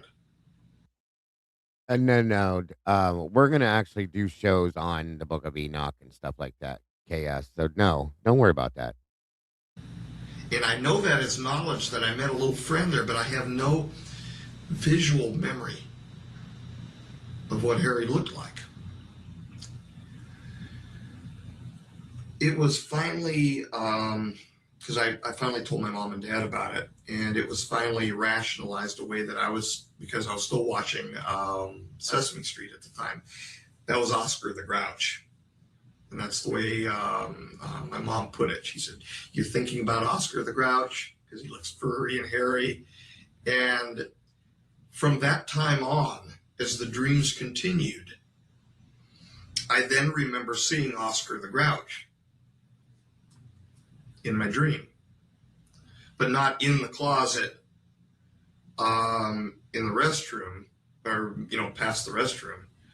But I remember just seeing a picture of Oscar the Grouch. So I felt very calm about it. After that, I accepted it as a boy. So you were abducted in something that you don't remember the details of. Is that the actual experience once? Yeah, I told you what the actual memory of it from my boyhood. That is it. Now I remember possibly, and I'm not sure over the years whether this was confabulation or not, because I was a boy at the time. I think I remember seeing a tall person, like if you take a movie frame, like one frame, like a flash of a still picture, like an iconic memory almost, of a tall person standing next to him at the tree. Next to your grandpa. My grandpa, yeah. Okay. And he refused until the day he passed to discuss what happened. he would become extremely agitated. And John and Dodie for certain, who had many conversations with him, and maybe even John would. This is your father and mother. They're my mom and dad that I grew up with. Now, I've learned certain things about my family since then that are really neither here nor there, having to do with who was actually biological father and biological mother and things like that. But they were my mom and dad. They're my mom and dad. I mean, they're the mom and dad that I remember growing up with, and I. But they are not MJ1. No. Okay, but no. and MJ1, it somehow this abduction experience seemed to have resulted in you becoming or being viewed as the son of MJ1. Is that correct? Right. What happened is this. I also learned of what happened to me from Kaela, the J-Rod that I met at S4. He showed me from his perspective what had happened to me in 1973. I saw myself being pulled by my chest upward off the surface of the park. I saw my grandfather going like this and basically panicking, crying, because he wasn't able. My grandpa was very protective of me, and he wasn't able to protect me. And now I understand, God bless him, why he was so upset. The one person in his whole life that he knew that he would protect, that he loved that much to protect, he couldn't at that moment. And I understand why he was so upset. But the J-Rod showed me what happened to me, that I was picked up and that I was laid down on a table in some sort of a craft. And that this craft was a generally chevron-shaped, almost triangular shaped craft. And I was laid down next to a series of young people, one of which was in fact the son of the former MJ1. Something went wrong during the course of my time on board the craft when samples were being taken of me for their studies. And the son of the former MJ1 died. During that time, they put some sort of equipment on me. It almost looked like EEG type, a neural net, if you will, of receivers, probes, electrodes, if you will, on me. And they were trying to save, desperately trying to save, and I could see the movement of the J-rods around this other boy. And I know what he looked like and all of that, because I was seeing it through the eyes of Kaela. They were trying to save him, and he ultimately passed. During that time, apparently they were trying with whatever technology that they employ to save the boy by storing him. That Kaela was with the P-45s at the time. These were P-45,000 J-rods. And they looked at us, and they look at us as no more than containers or cylinders, almost like beakers full of material, of electromagnetic material. And so they were trying to store his energy, if you will. Right. Marcia suggested the word vessels. Right. They were trying to store him for a while, I guess, in me. Now, my memory of myself at the time was a rather dull boy that liked to play baseball and with G.I. Joes and things like that. The record of me at the time was that I had an okay acuity in science. That's what the elementary school teachers were saying. I don't remember having acuity like that in science. And there's a disjoint in my own story of myself because of this. Because after I was put down back in the park. Over the course of the next couple of years, there were changes in me. But then again, there should have been because I was growing up. But there was a substantive intellectual change in me where I was no longer interested in those same things of my youth. Was that maturation? Probably some of it. Was it a change as a result of what was done with me on board the craft? The Majestic thinks so. Thinks that it has something to do with that other boy, because that other boy was known as very bright in the sciences. And all of a sudden, true enough, I got a hankering for Erlenmeyer flasks and boiling flasks and microscopes that I had never had before. Okay, but and I've possessed ever since.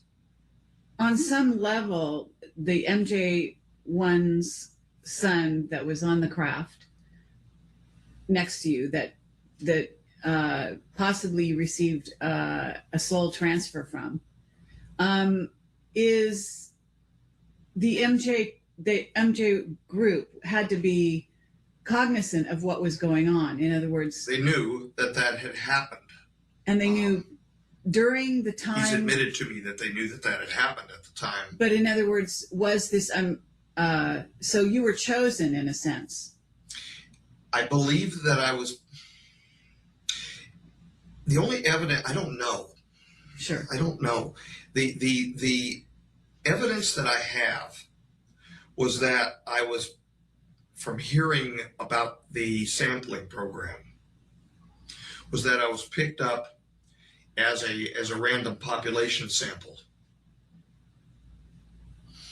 The son of a blue collar worker, and just the son of my family was total blue collar.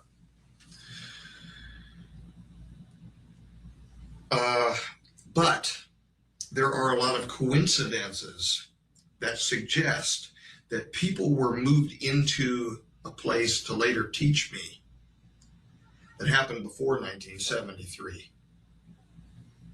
Can I put my finger on that and say, oh yeah, they knew what was going to happen to me and that I was going to be picked up? I can't say that because I wouldn't be honest, but I get the feeling as though, Marcia has held up 2 letters to me, LG, for Looking Glass.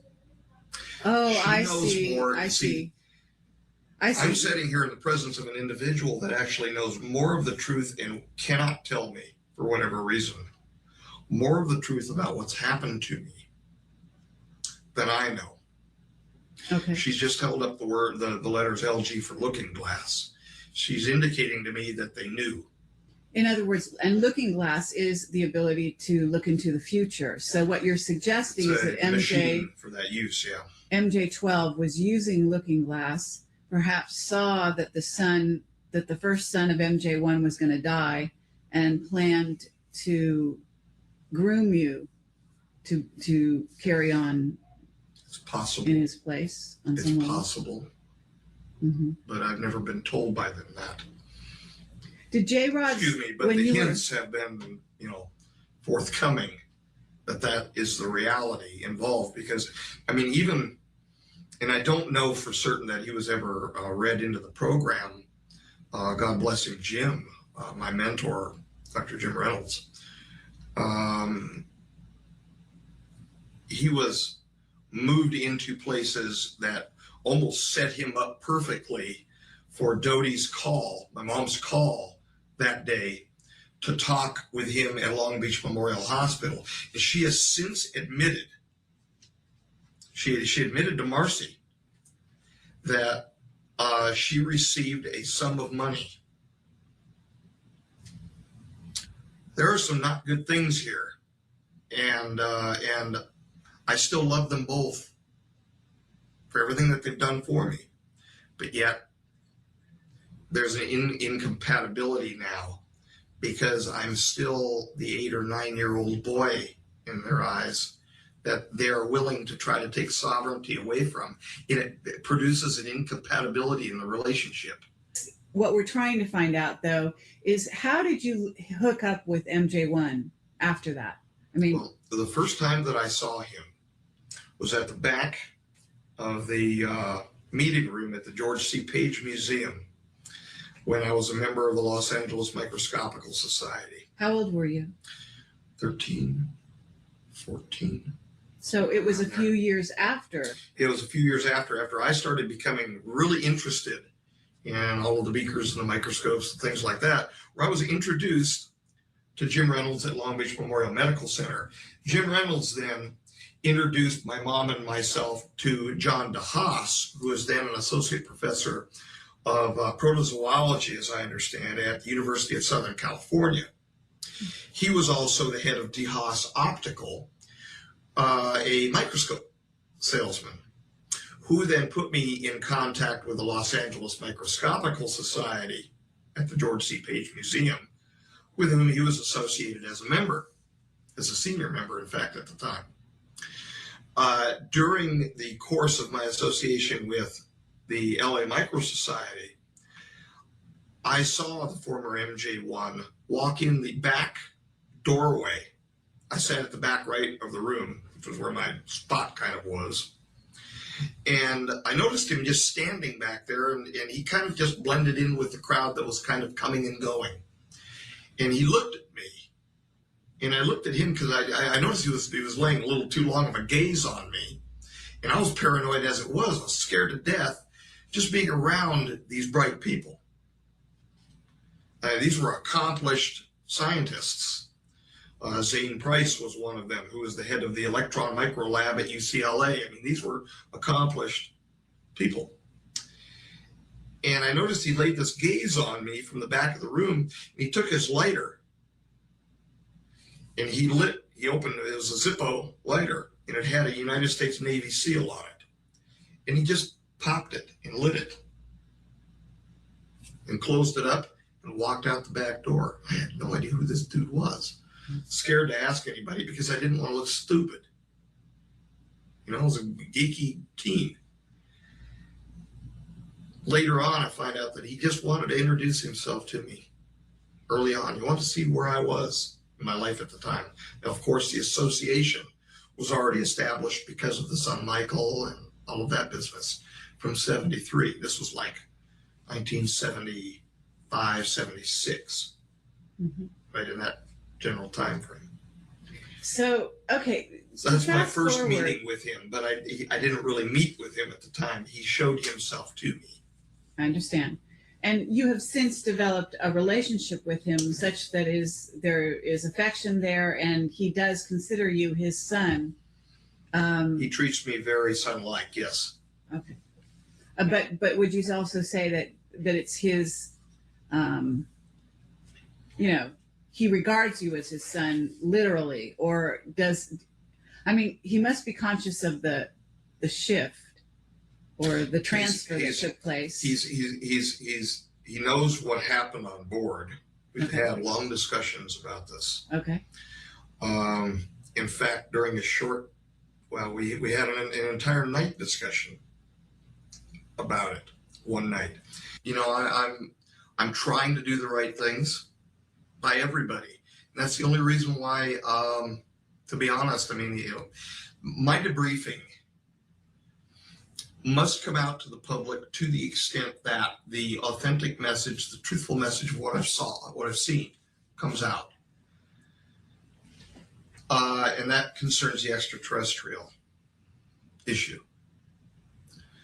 But the rest of it, my losing my knees out at Mayboyer Park and falling at the base of the tree where my grandpa was, that's not required.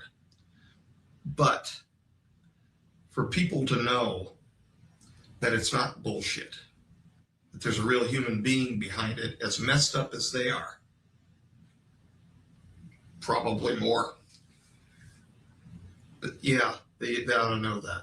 I'm going to tell you honestly, when I saw Bill Hamilton's segment interview with you, and you're talking about your relationship with J-Rod and how you communicated with him telepathically. That struck me as incredibly real. And from that point on, I was very interested in what you had to say. That's awesome, Foxy. Because I Thank said, you. this man really experienced this. This is not bullshit. This is the real thing. Yeah. So if you could reiterate kind of how you started working with J. Rod. Well, he was working with me before I ever knew it. Of course, he was on board, as I understand. I have no memory of him directly, but I mean, as I understand, in 73. He had traveled to 73. And then this is even what I said to Jeff Ransom on the phone. I said, my God, if this doesn't boggle, it boggles my mind when you think about paradoxes to start with. That he traveled to 73, I was picked up, and then he subsequently traveled back to the 53 time frame, and there was a crash, which means that he was held at S4 in 1973 at the time that I was playing baseball with my grandpa, and that he was also on board the craft, impinging into our time, lifting me up. Prosaically, it sounds crazy, but it's a paradox, I guess. But I actually came into direct contact with him at the end of 1993, start of 94. Yeah, there's something wrong with him. During the entirety of my experience around him, he appeared, the best that I can describe is off-shifted.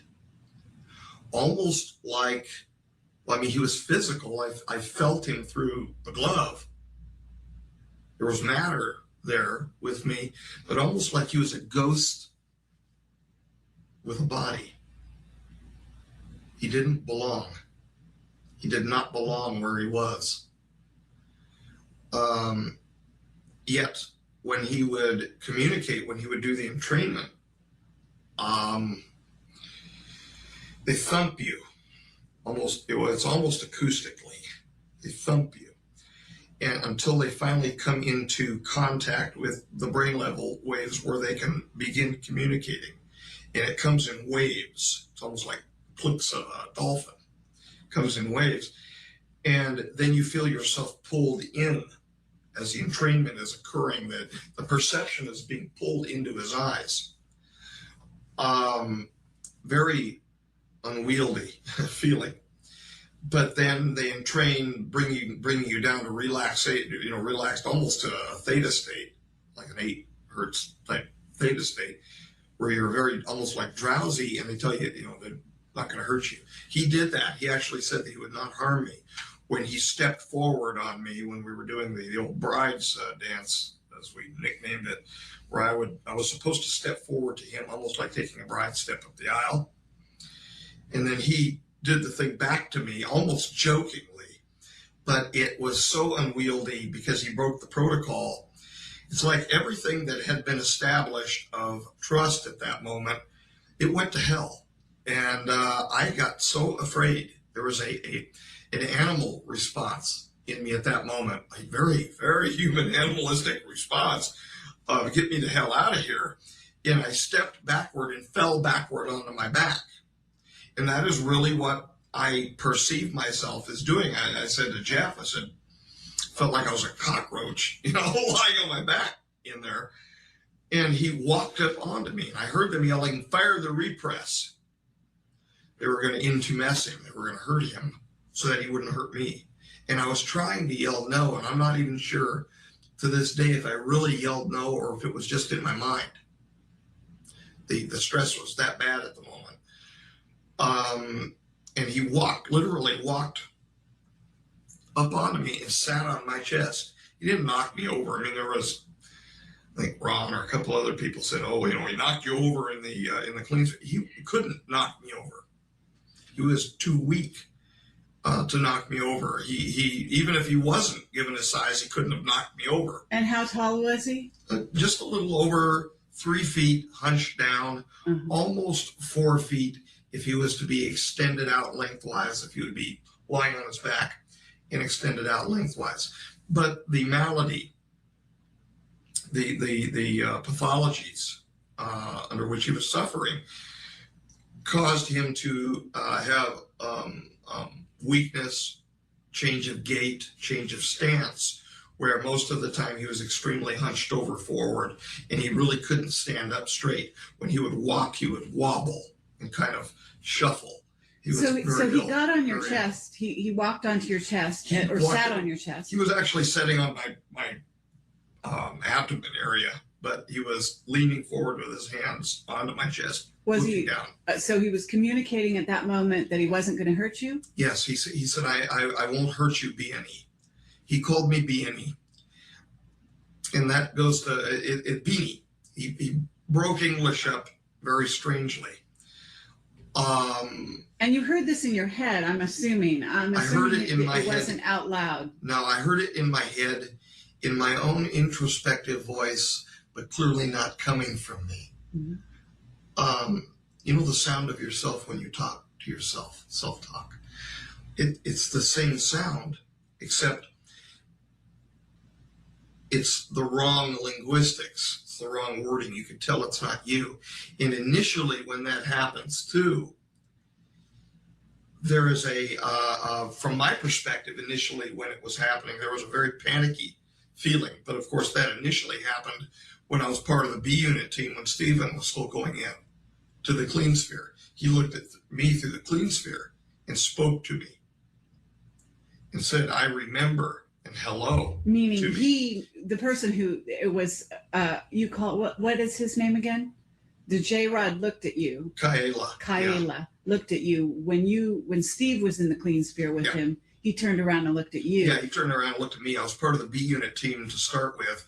In fact, that was going to be my actual occupation in there, was assisting the chief scientist in going into the clean sphere, until he identified me as somebody, I guess, special to him, Kaela, and he wanted me to be the person to go in there. That's why I was promoted ultimately to the working group leader in there, because I didn't have the background, did not have the seniority, and it was not my place.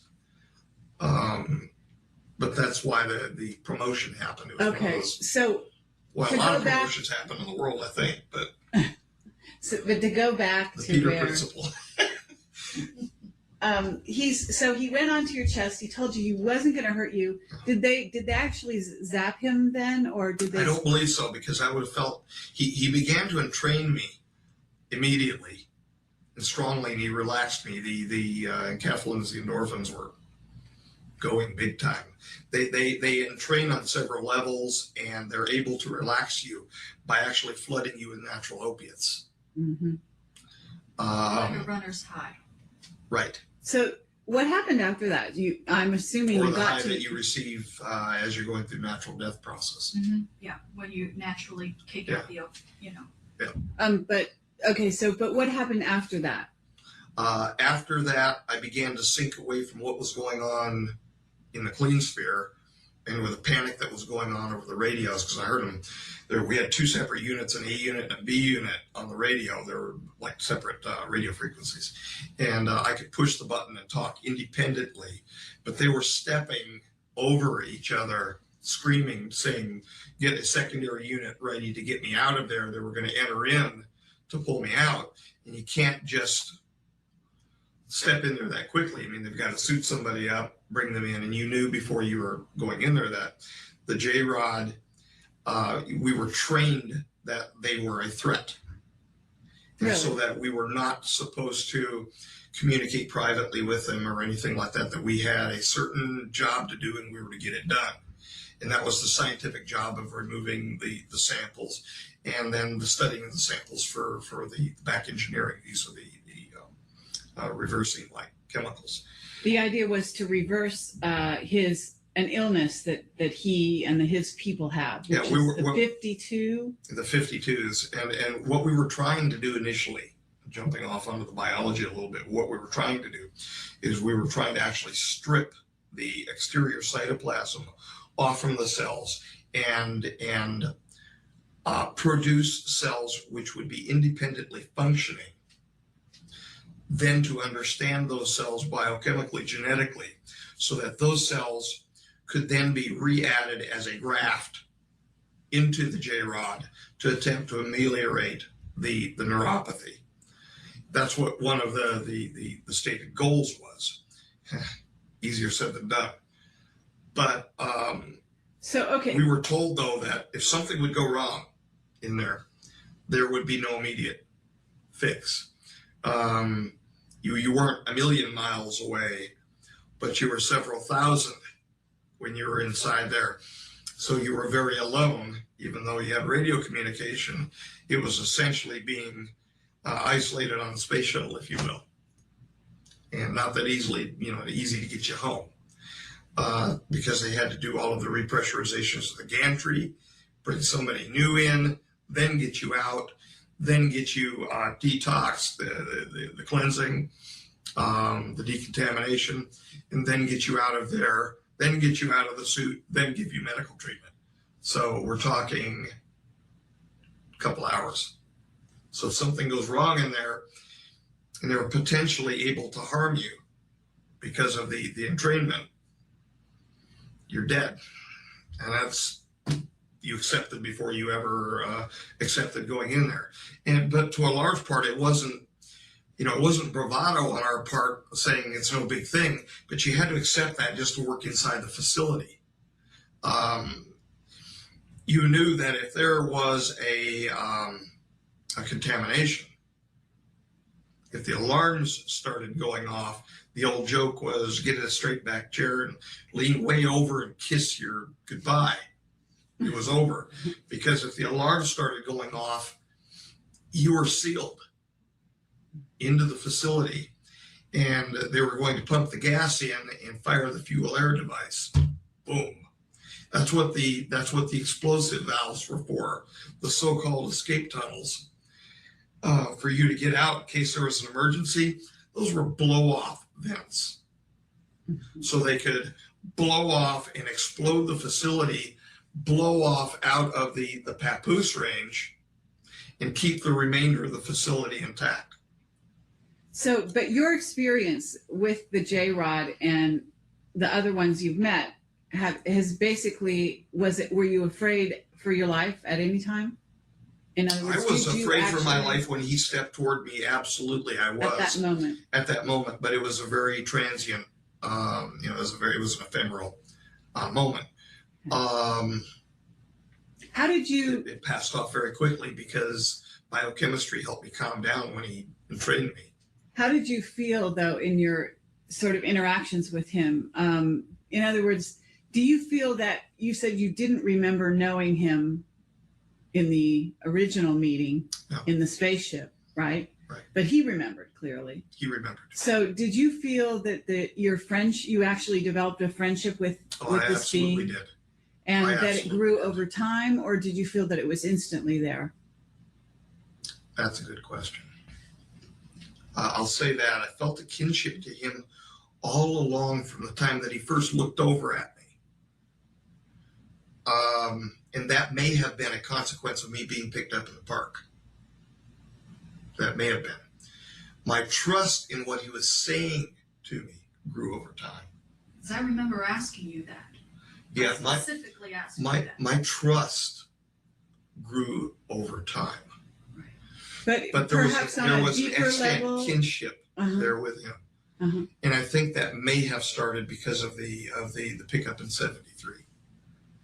I think, but I'm trying to surmise it. There was a pickup of the jovial nature of our friendship over time, certainly, because I've got kind of a strange sense of humor, and he was able to be friends with that kind of same weird sense of humor, where he would look over at me. He would tell me that what his behavior was, because I couldn't tell when he was happy or when he was sad because of physical characteristics that easily. You can tell fairly quickly with a human being from now if they're happy, if they're smiling at you. But I couldn't tell if that was pain or what. it was on his face until he specifically informed me that that's his smile, that's his laugh. As that grew, and my relationship with him grew, I became more attuned to his physical responses as well. And I think that picked our friendship up as well, because I'm more associating with another human being with physical reactions as well, you know, in the communication. And they were less so. So that was difficult. That was very difficult until I became attuned, where I became more relaxed into what his physical responses were. When I knew he was laughing after that, then that got me into trouble with the folks in the facility, because I reacted naturally to his physical responses. And so I would smile or whatever over at him, and they would say, "What is transpiring between you two?" I'd hear it come over the radio. Mm-hmm. Sometimes I would out and out lie to them and say nothing, because I was afraid. I had a fear of losing his friendship too, because I wanted to learn more from him. And so I was willing. And these are the same people that, you know, will point a gun at me with very little compunction against it. I was willing to befriend him too, because he was a captive there, as I was feeling too a captive within Majestic, because I had been brought into a program that I had no clue before what I was being brought into. So I felt kind of trespassed against too. Mm-hmm. So you had a camaraderie in that sense. Yeah, we were both prisoners in our own right. Did you think that he had the ability to protect you? No. In fact, it was, if anything, it was the other way around. Mm-hmm. I was covering for him, and a lot of his anger, he had anger in him too, and pain, and anger as a result of pain from the samples being removed. I was covering for him by not telling them of the anger, because then they would have followed an operant conditioning protocol that had been set in against him to penalize him. So I was actually protecting him. So, but he was a human being, for Christ's sake. I mean, if you get stuck with a needle enough times, you get perturbed. And when you're being treated like crap on top of it, a prisoner is a prisoner. In what way was he treated like crap, I should put it? If he wouldn't respond as they told him, they would fire a repress valve and change the pressurization in the clean sphere, causing mild to moderate intumescence, a change of pressure in his skin, because he was of lesser density, physical density, as in weight per volume, that density. And the reason why I'm clarifying that is I've heard a lot of new agey comments about fourth density. I don't know about all of that. As in weight per volume type density, he was less dense physically than we were. His bone structure was less dense than we were. So when they would fire the repress valve, or they would intumesce him, it would cause him great pain. And I was screaming no, and I think, the time that he stepped up onto me, I think they thought the better of it at the moment, because he was clearly in training me at that moment. So if they would have fired the pressurization at that point, I would have felt the pain that he was feeling. And it Right, maybe because killed me, I don't know. You developed from what I understand, you developed, like the movie E.T., you developed the ability to actually feel his pain. Well, it wasn't even developed. It was immediate. Oh, it was immediate. The thing which was developed, and I'm not sure, it may have actually been some sort of a neurological habituation. I'm not certain of that. But the thing which was developed was the inability to disentrain, to break off from him. Even when you left the clean sphere? In other words, regardless of where you were. Within a certain range, within, like a 15-meter range from him. For example, I could. Right now, could you feel his pain? No. If you wanted you to feel it, could you? No, I don't believe so. I don't believe that they're capable. I mean, we're talking time difference. Mm-hmm. His lack of physical existence in our reality. And even if we're talking no time difference, we're talking about a linear distance of how far between here and reticulum, good God. No. He's back at reticulum now. Yeah. As far as I'm aware. Uh-huh. As far as I'm aware. My stomach is growling. I must be getting hungry. Right. Okay. As far as I'm aware, that's where he returned to. That's the best information I have. And frankly, from the time that when it happened in 2003, they don't even want to discuss the matter with me because it's a real sore point. I did what I was not supposed to do. You pushed him through a time hole. I pushed him into one of the Stargate units. Yeah, into the gray patch between the posts. And that was the end, at the end of your relationship with him? That was the end of it. It's the last time I saw him. I mean, I think it was the end of their relationship with him too, which is why they're so pissed off. Why were you motivated to push him into He asked me to. He told me he wanted to go home. He wanted to see his son. So I did.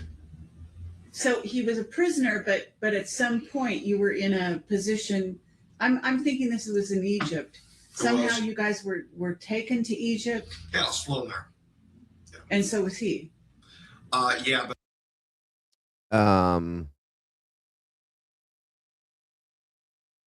I'll be praying for you, Noel, truly and honestly, and absolute thoughts and prayers to you, dear. God bless, hon. We love you, and I'll be looking for you to be back. I'll be thinking about you. Please take care of yourself. Sorry to hear you're going through that. That's horrible. Yeah. Bad news. We're about done, guys. I know it's getting late. I just wanted to play into this, and I'm going to continue this as a series into another portion of this because there's more for this as well, you guys. So, yeah, absolute prayers to you, Noel, for sure, hon.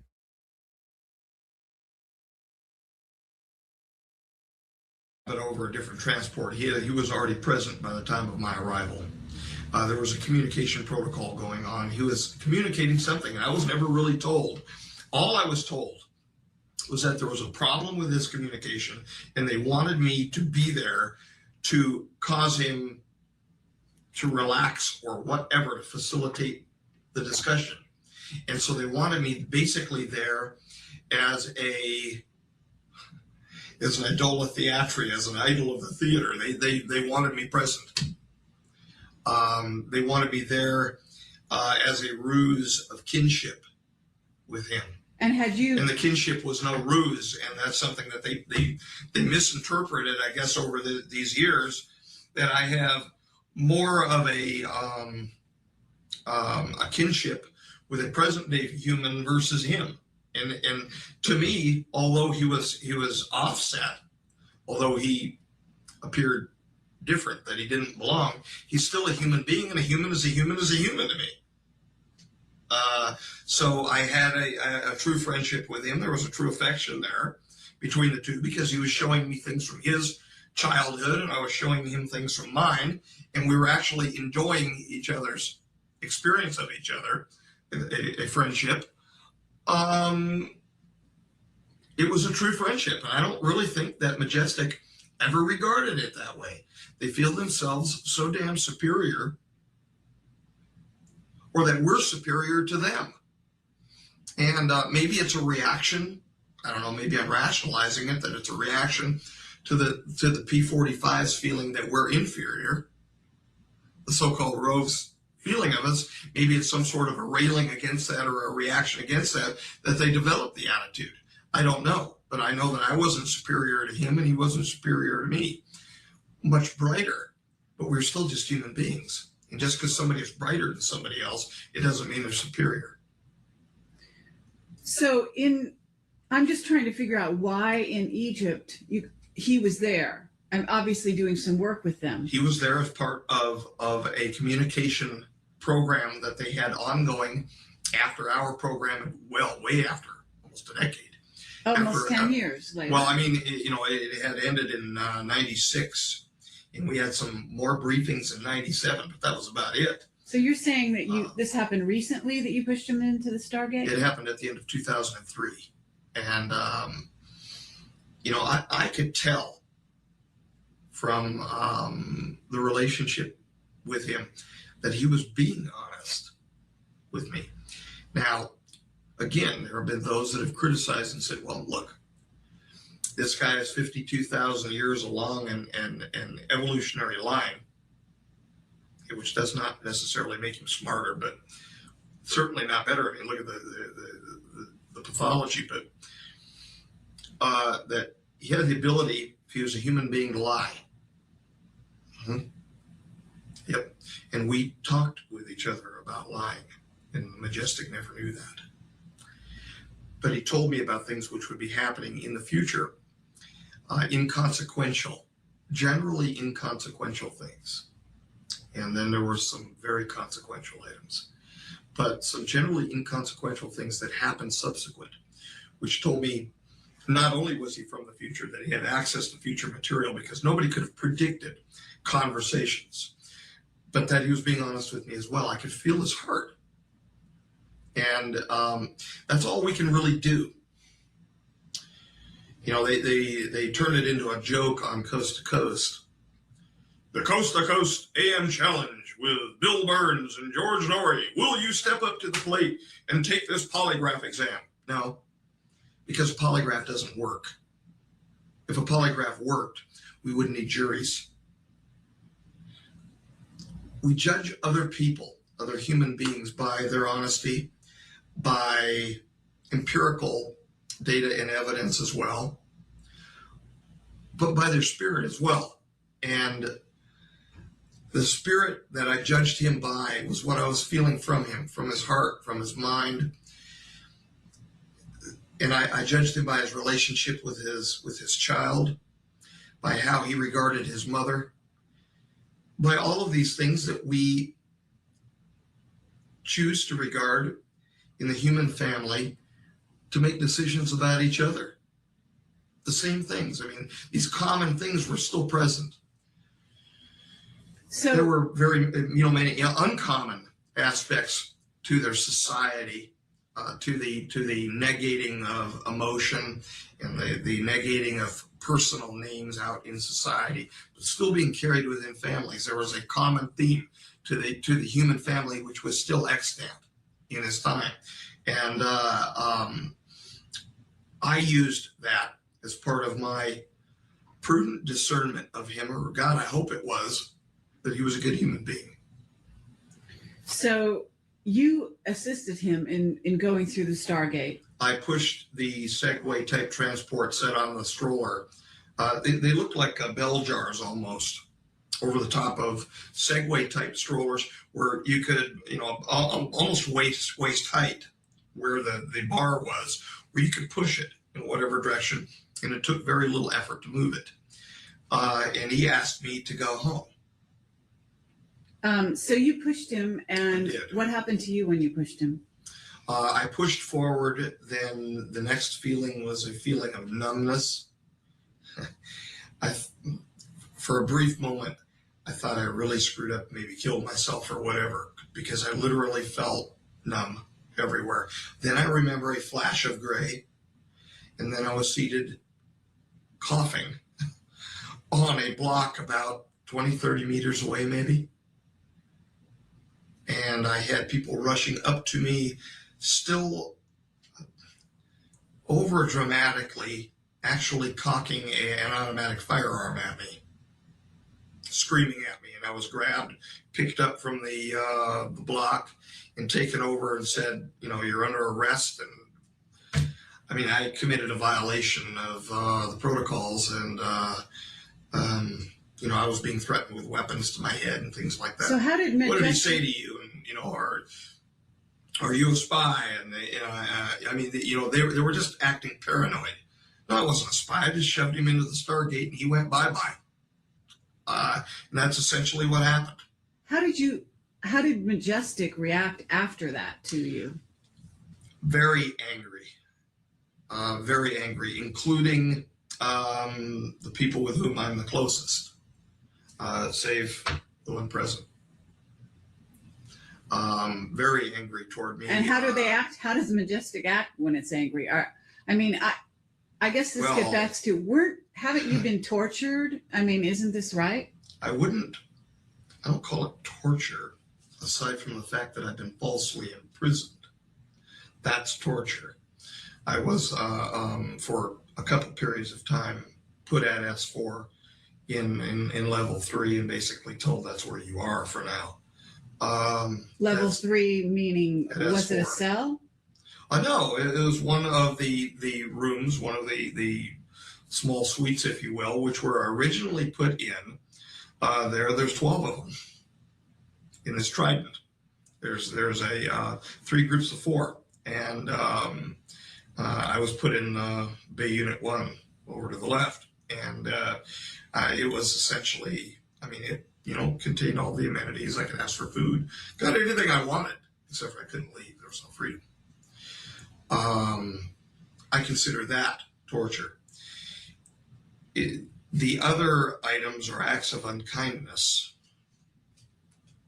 And acts of unkindness from Majestic can range from everything from psychological unkindness, being rude to you, to being threatening, to being physically harmful. And I have been beaten, I have been slapped, I have been physically restrained, meaning handcuffed, and beaten and slapped. I have been put under lights. Well, hell, I had friends doing that to me. But I had, put under intense lights and while being handcuffed, as in interrogated. I have been told to shut my mouth to the point where 2 people grabbed me. One shoved me down onto the floor of a garage, and the other one stomped on and broke my hand. So, and these were the members of Majestic that carried out these attacks? In other words, they didn't hire someone? Members, not the J members. These are operatives. Operatives. As in security personnel, yeah. I see. So not the 1 through 12, but oh no, people that work for none of them have laid an unkind hand on me ever. Great affection, if anything, out of them. But they were under orders. Again, one can show great affection to a pet. So you were viewed as a pet by some of them, but you were also mistreated on their orders? I'm not saying I was viewed as a pet. I'm saying I don't know what they're truly carrying in their hearts, in their minds. And so there exists a possibility that affection can be granted either honestly or disingenuously. It can be granted person to person on the same level, or as an act of condescending. Well, let's back up a tiny bit. Well, Majestic. She brought up the name Tenet. George Tenet. Oh, I better watch my mouth. Mm-hmm. That's why I hit the name. I just started talking here too much. I know. George Tenet was a former director of Central Intelligence for the United States of America. Now we're moving on. Okay. But what you were saying about Majestic has got me interested. Sorry. That's okay. You're basically saying that Majestic is operating as independent of the government. Is that correct? Or are they operating under the... Yes and no. They were set independent of direct presidential authority as far back as the late 40s. However, there's more than one individual who has set as a member of the 12 who are intimately involved with the United States government to include its highest levels. Okay, and so those people were actually Okay, it's time to put the tap dancing shoes on. okay. Those people were actually ordering you to be, as a result, let's say, of this sort of overstepping the line, pushing J-Rod into the Stargate. They were ordering you to be sequestered, to be beaten or harmed in some way? By the time that happened, all the beatings happened prior to that. By the time that happened, there was basically, they didn't know what to do with me. It took everybody so by surprise. Me too. What I did. They didn't know what to do. And so they really didn't. I mean, I got hauled around there at the site for a while, and I got hauled back here to the U.S. But I was basically, after that, just told to go home. They didn't know what to do. So is this why you've been released from Majestic, is because of this incident? No. It was coming near the end of my time, my usefulness, basically, anyway, aside from being almost an elder statesman with them, because I've been around for like 20 years. My physical condition has gotten worse. Not well, physically. So I would not be of any use inside of a laboratory. Okay, but why is there, I understand that there's been some kind of adjournment. And now there's a new body, and it's not going to be comprised of the same people as the old body. True. So why?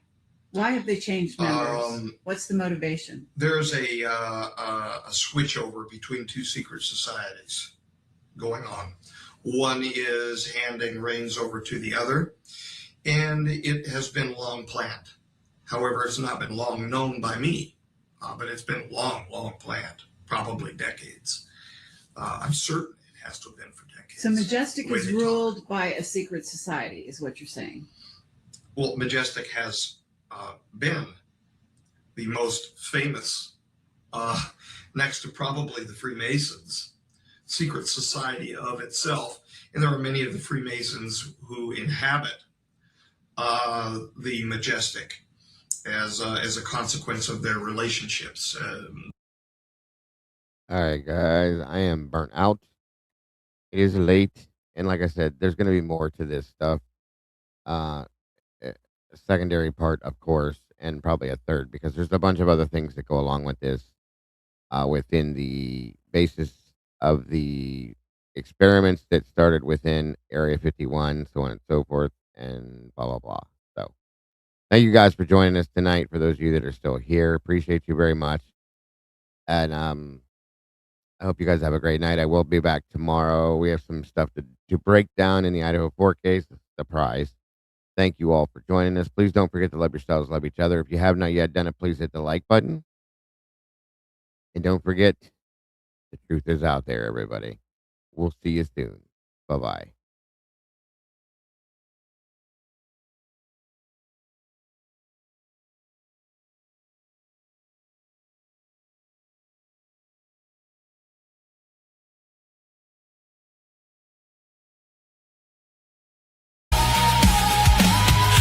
Coffee's gone cold.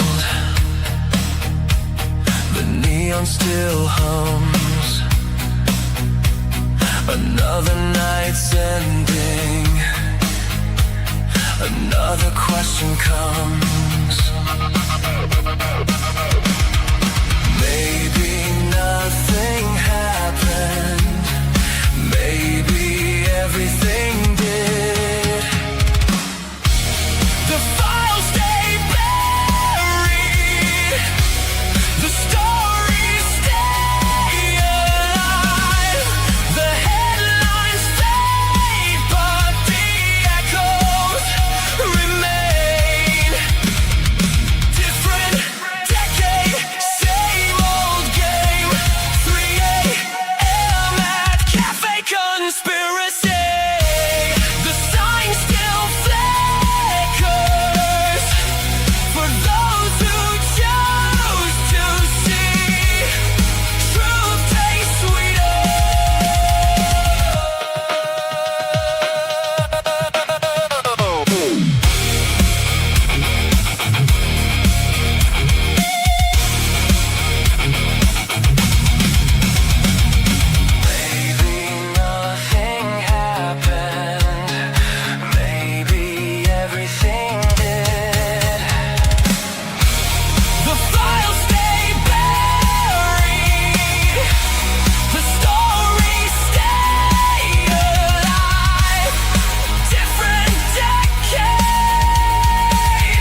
decide what's real at Cafe Conspiracy.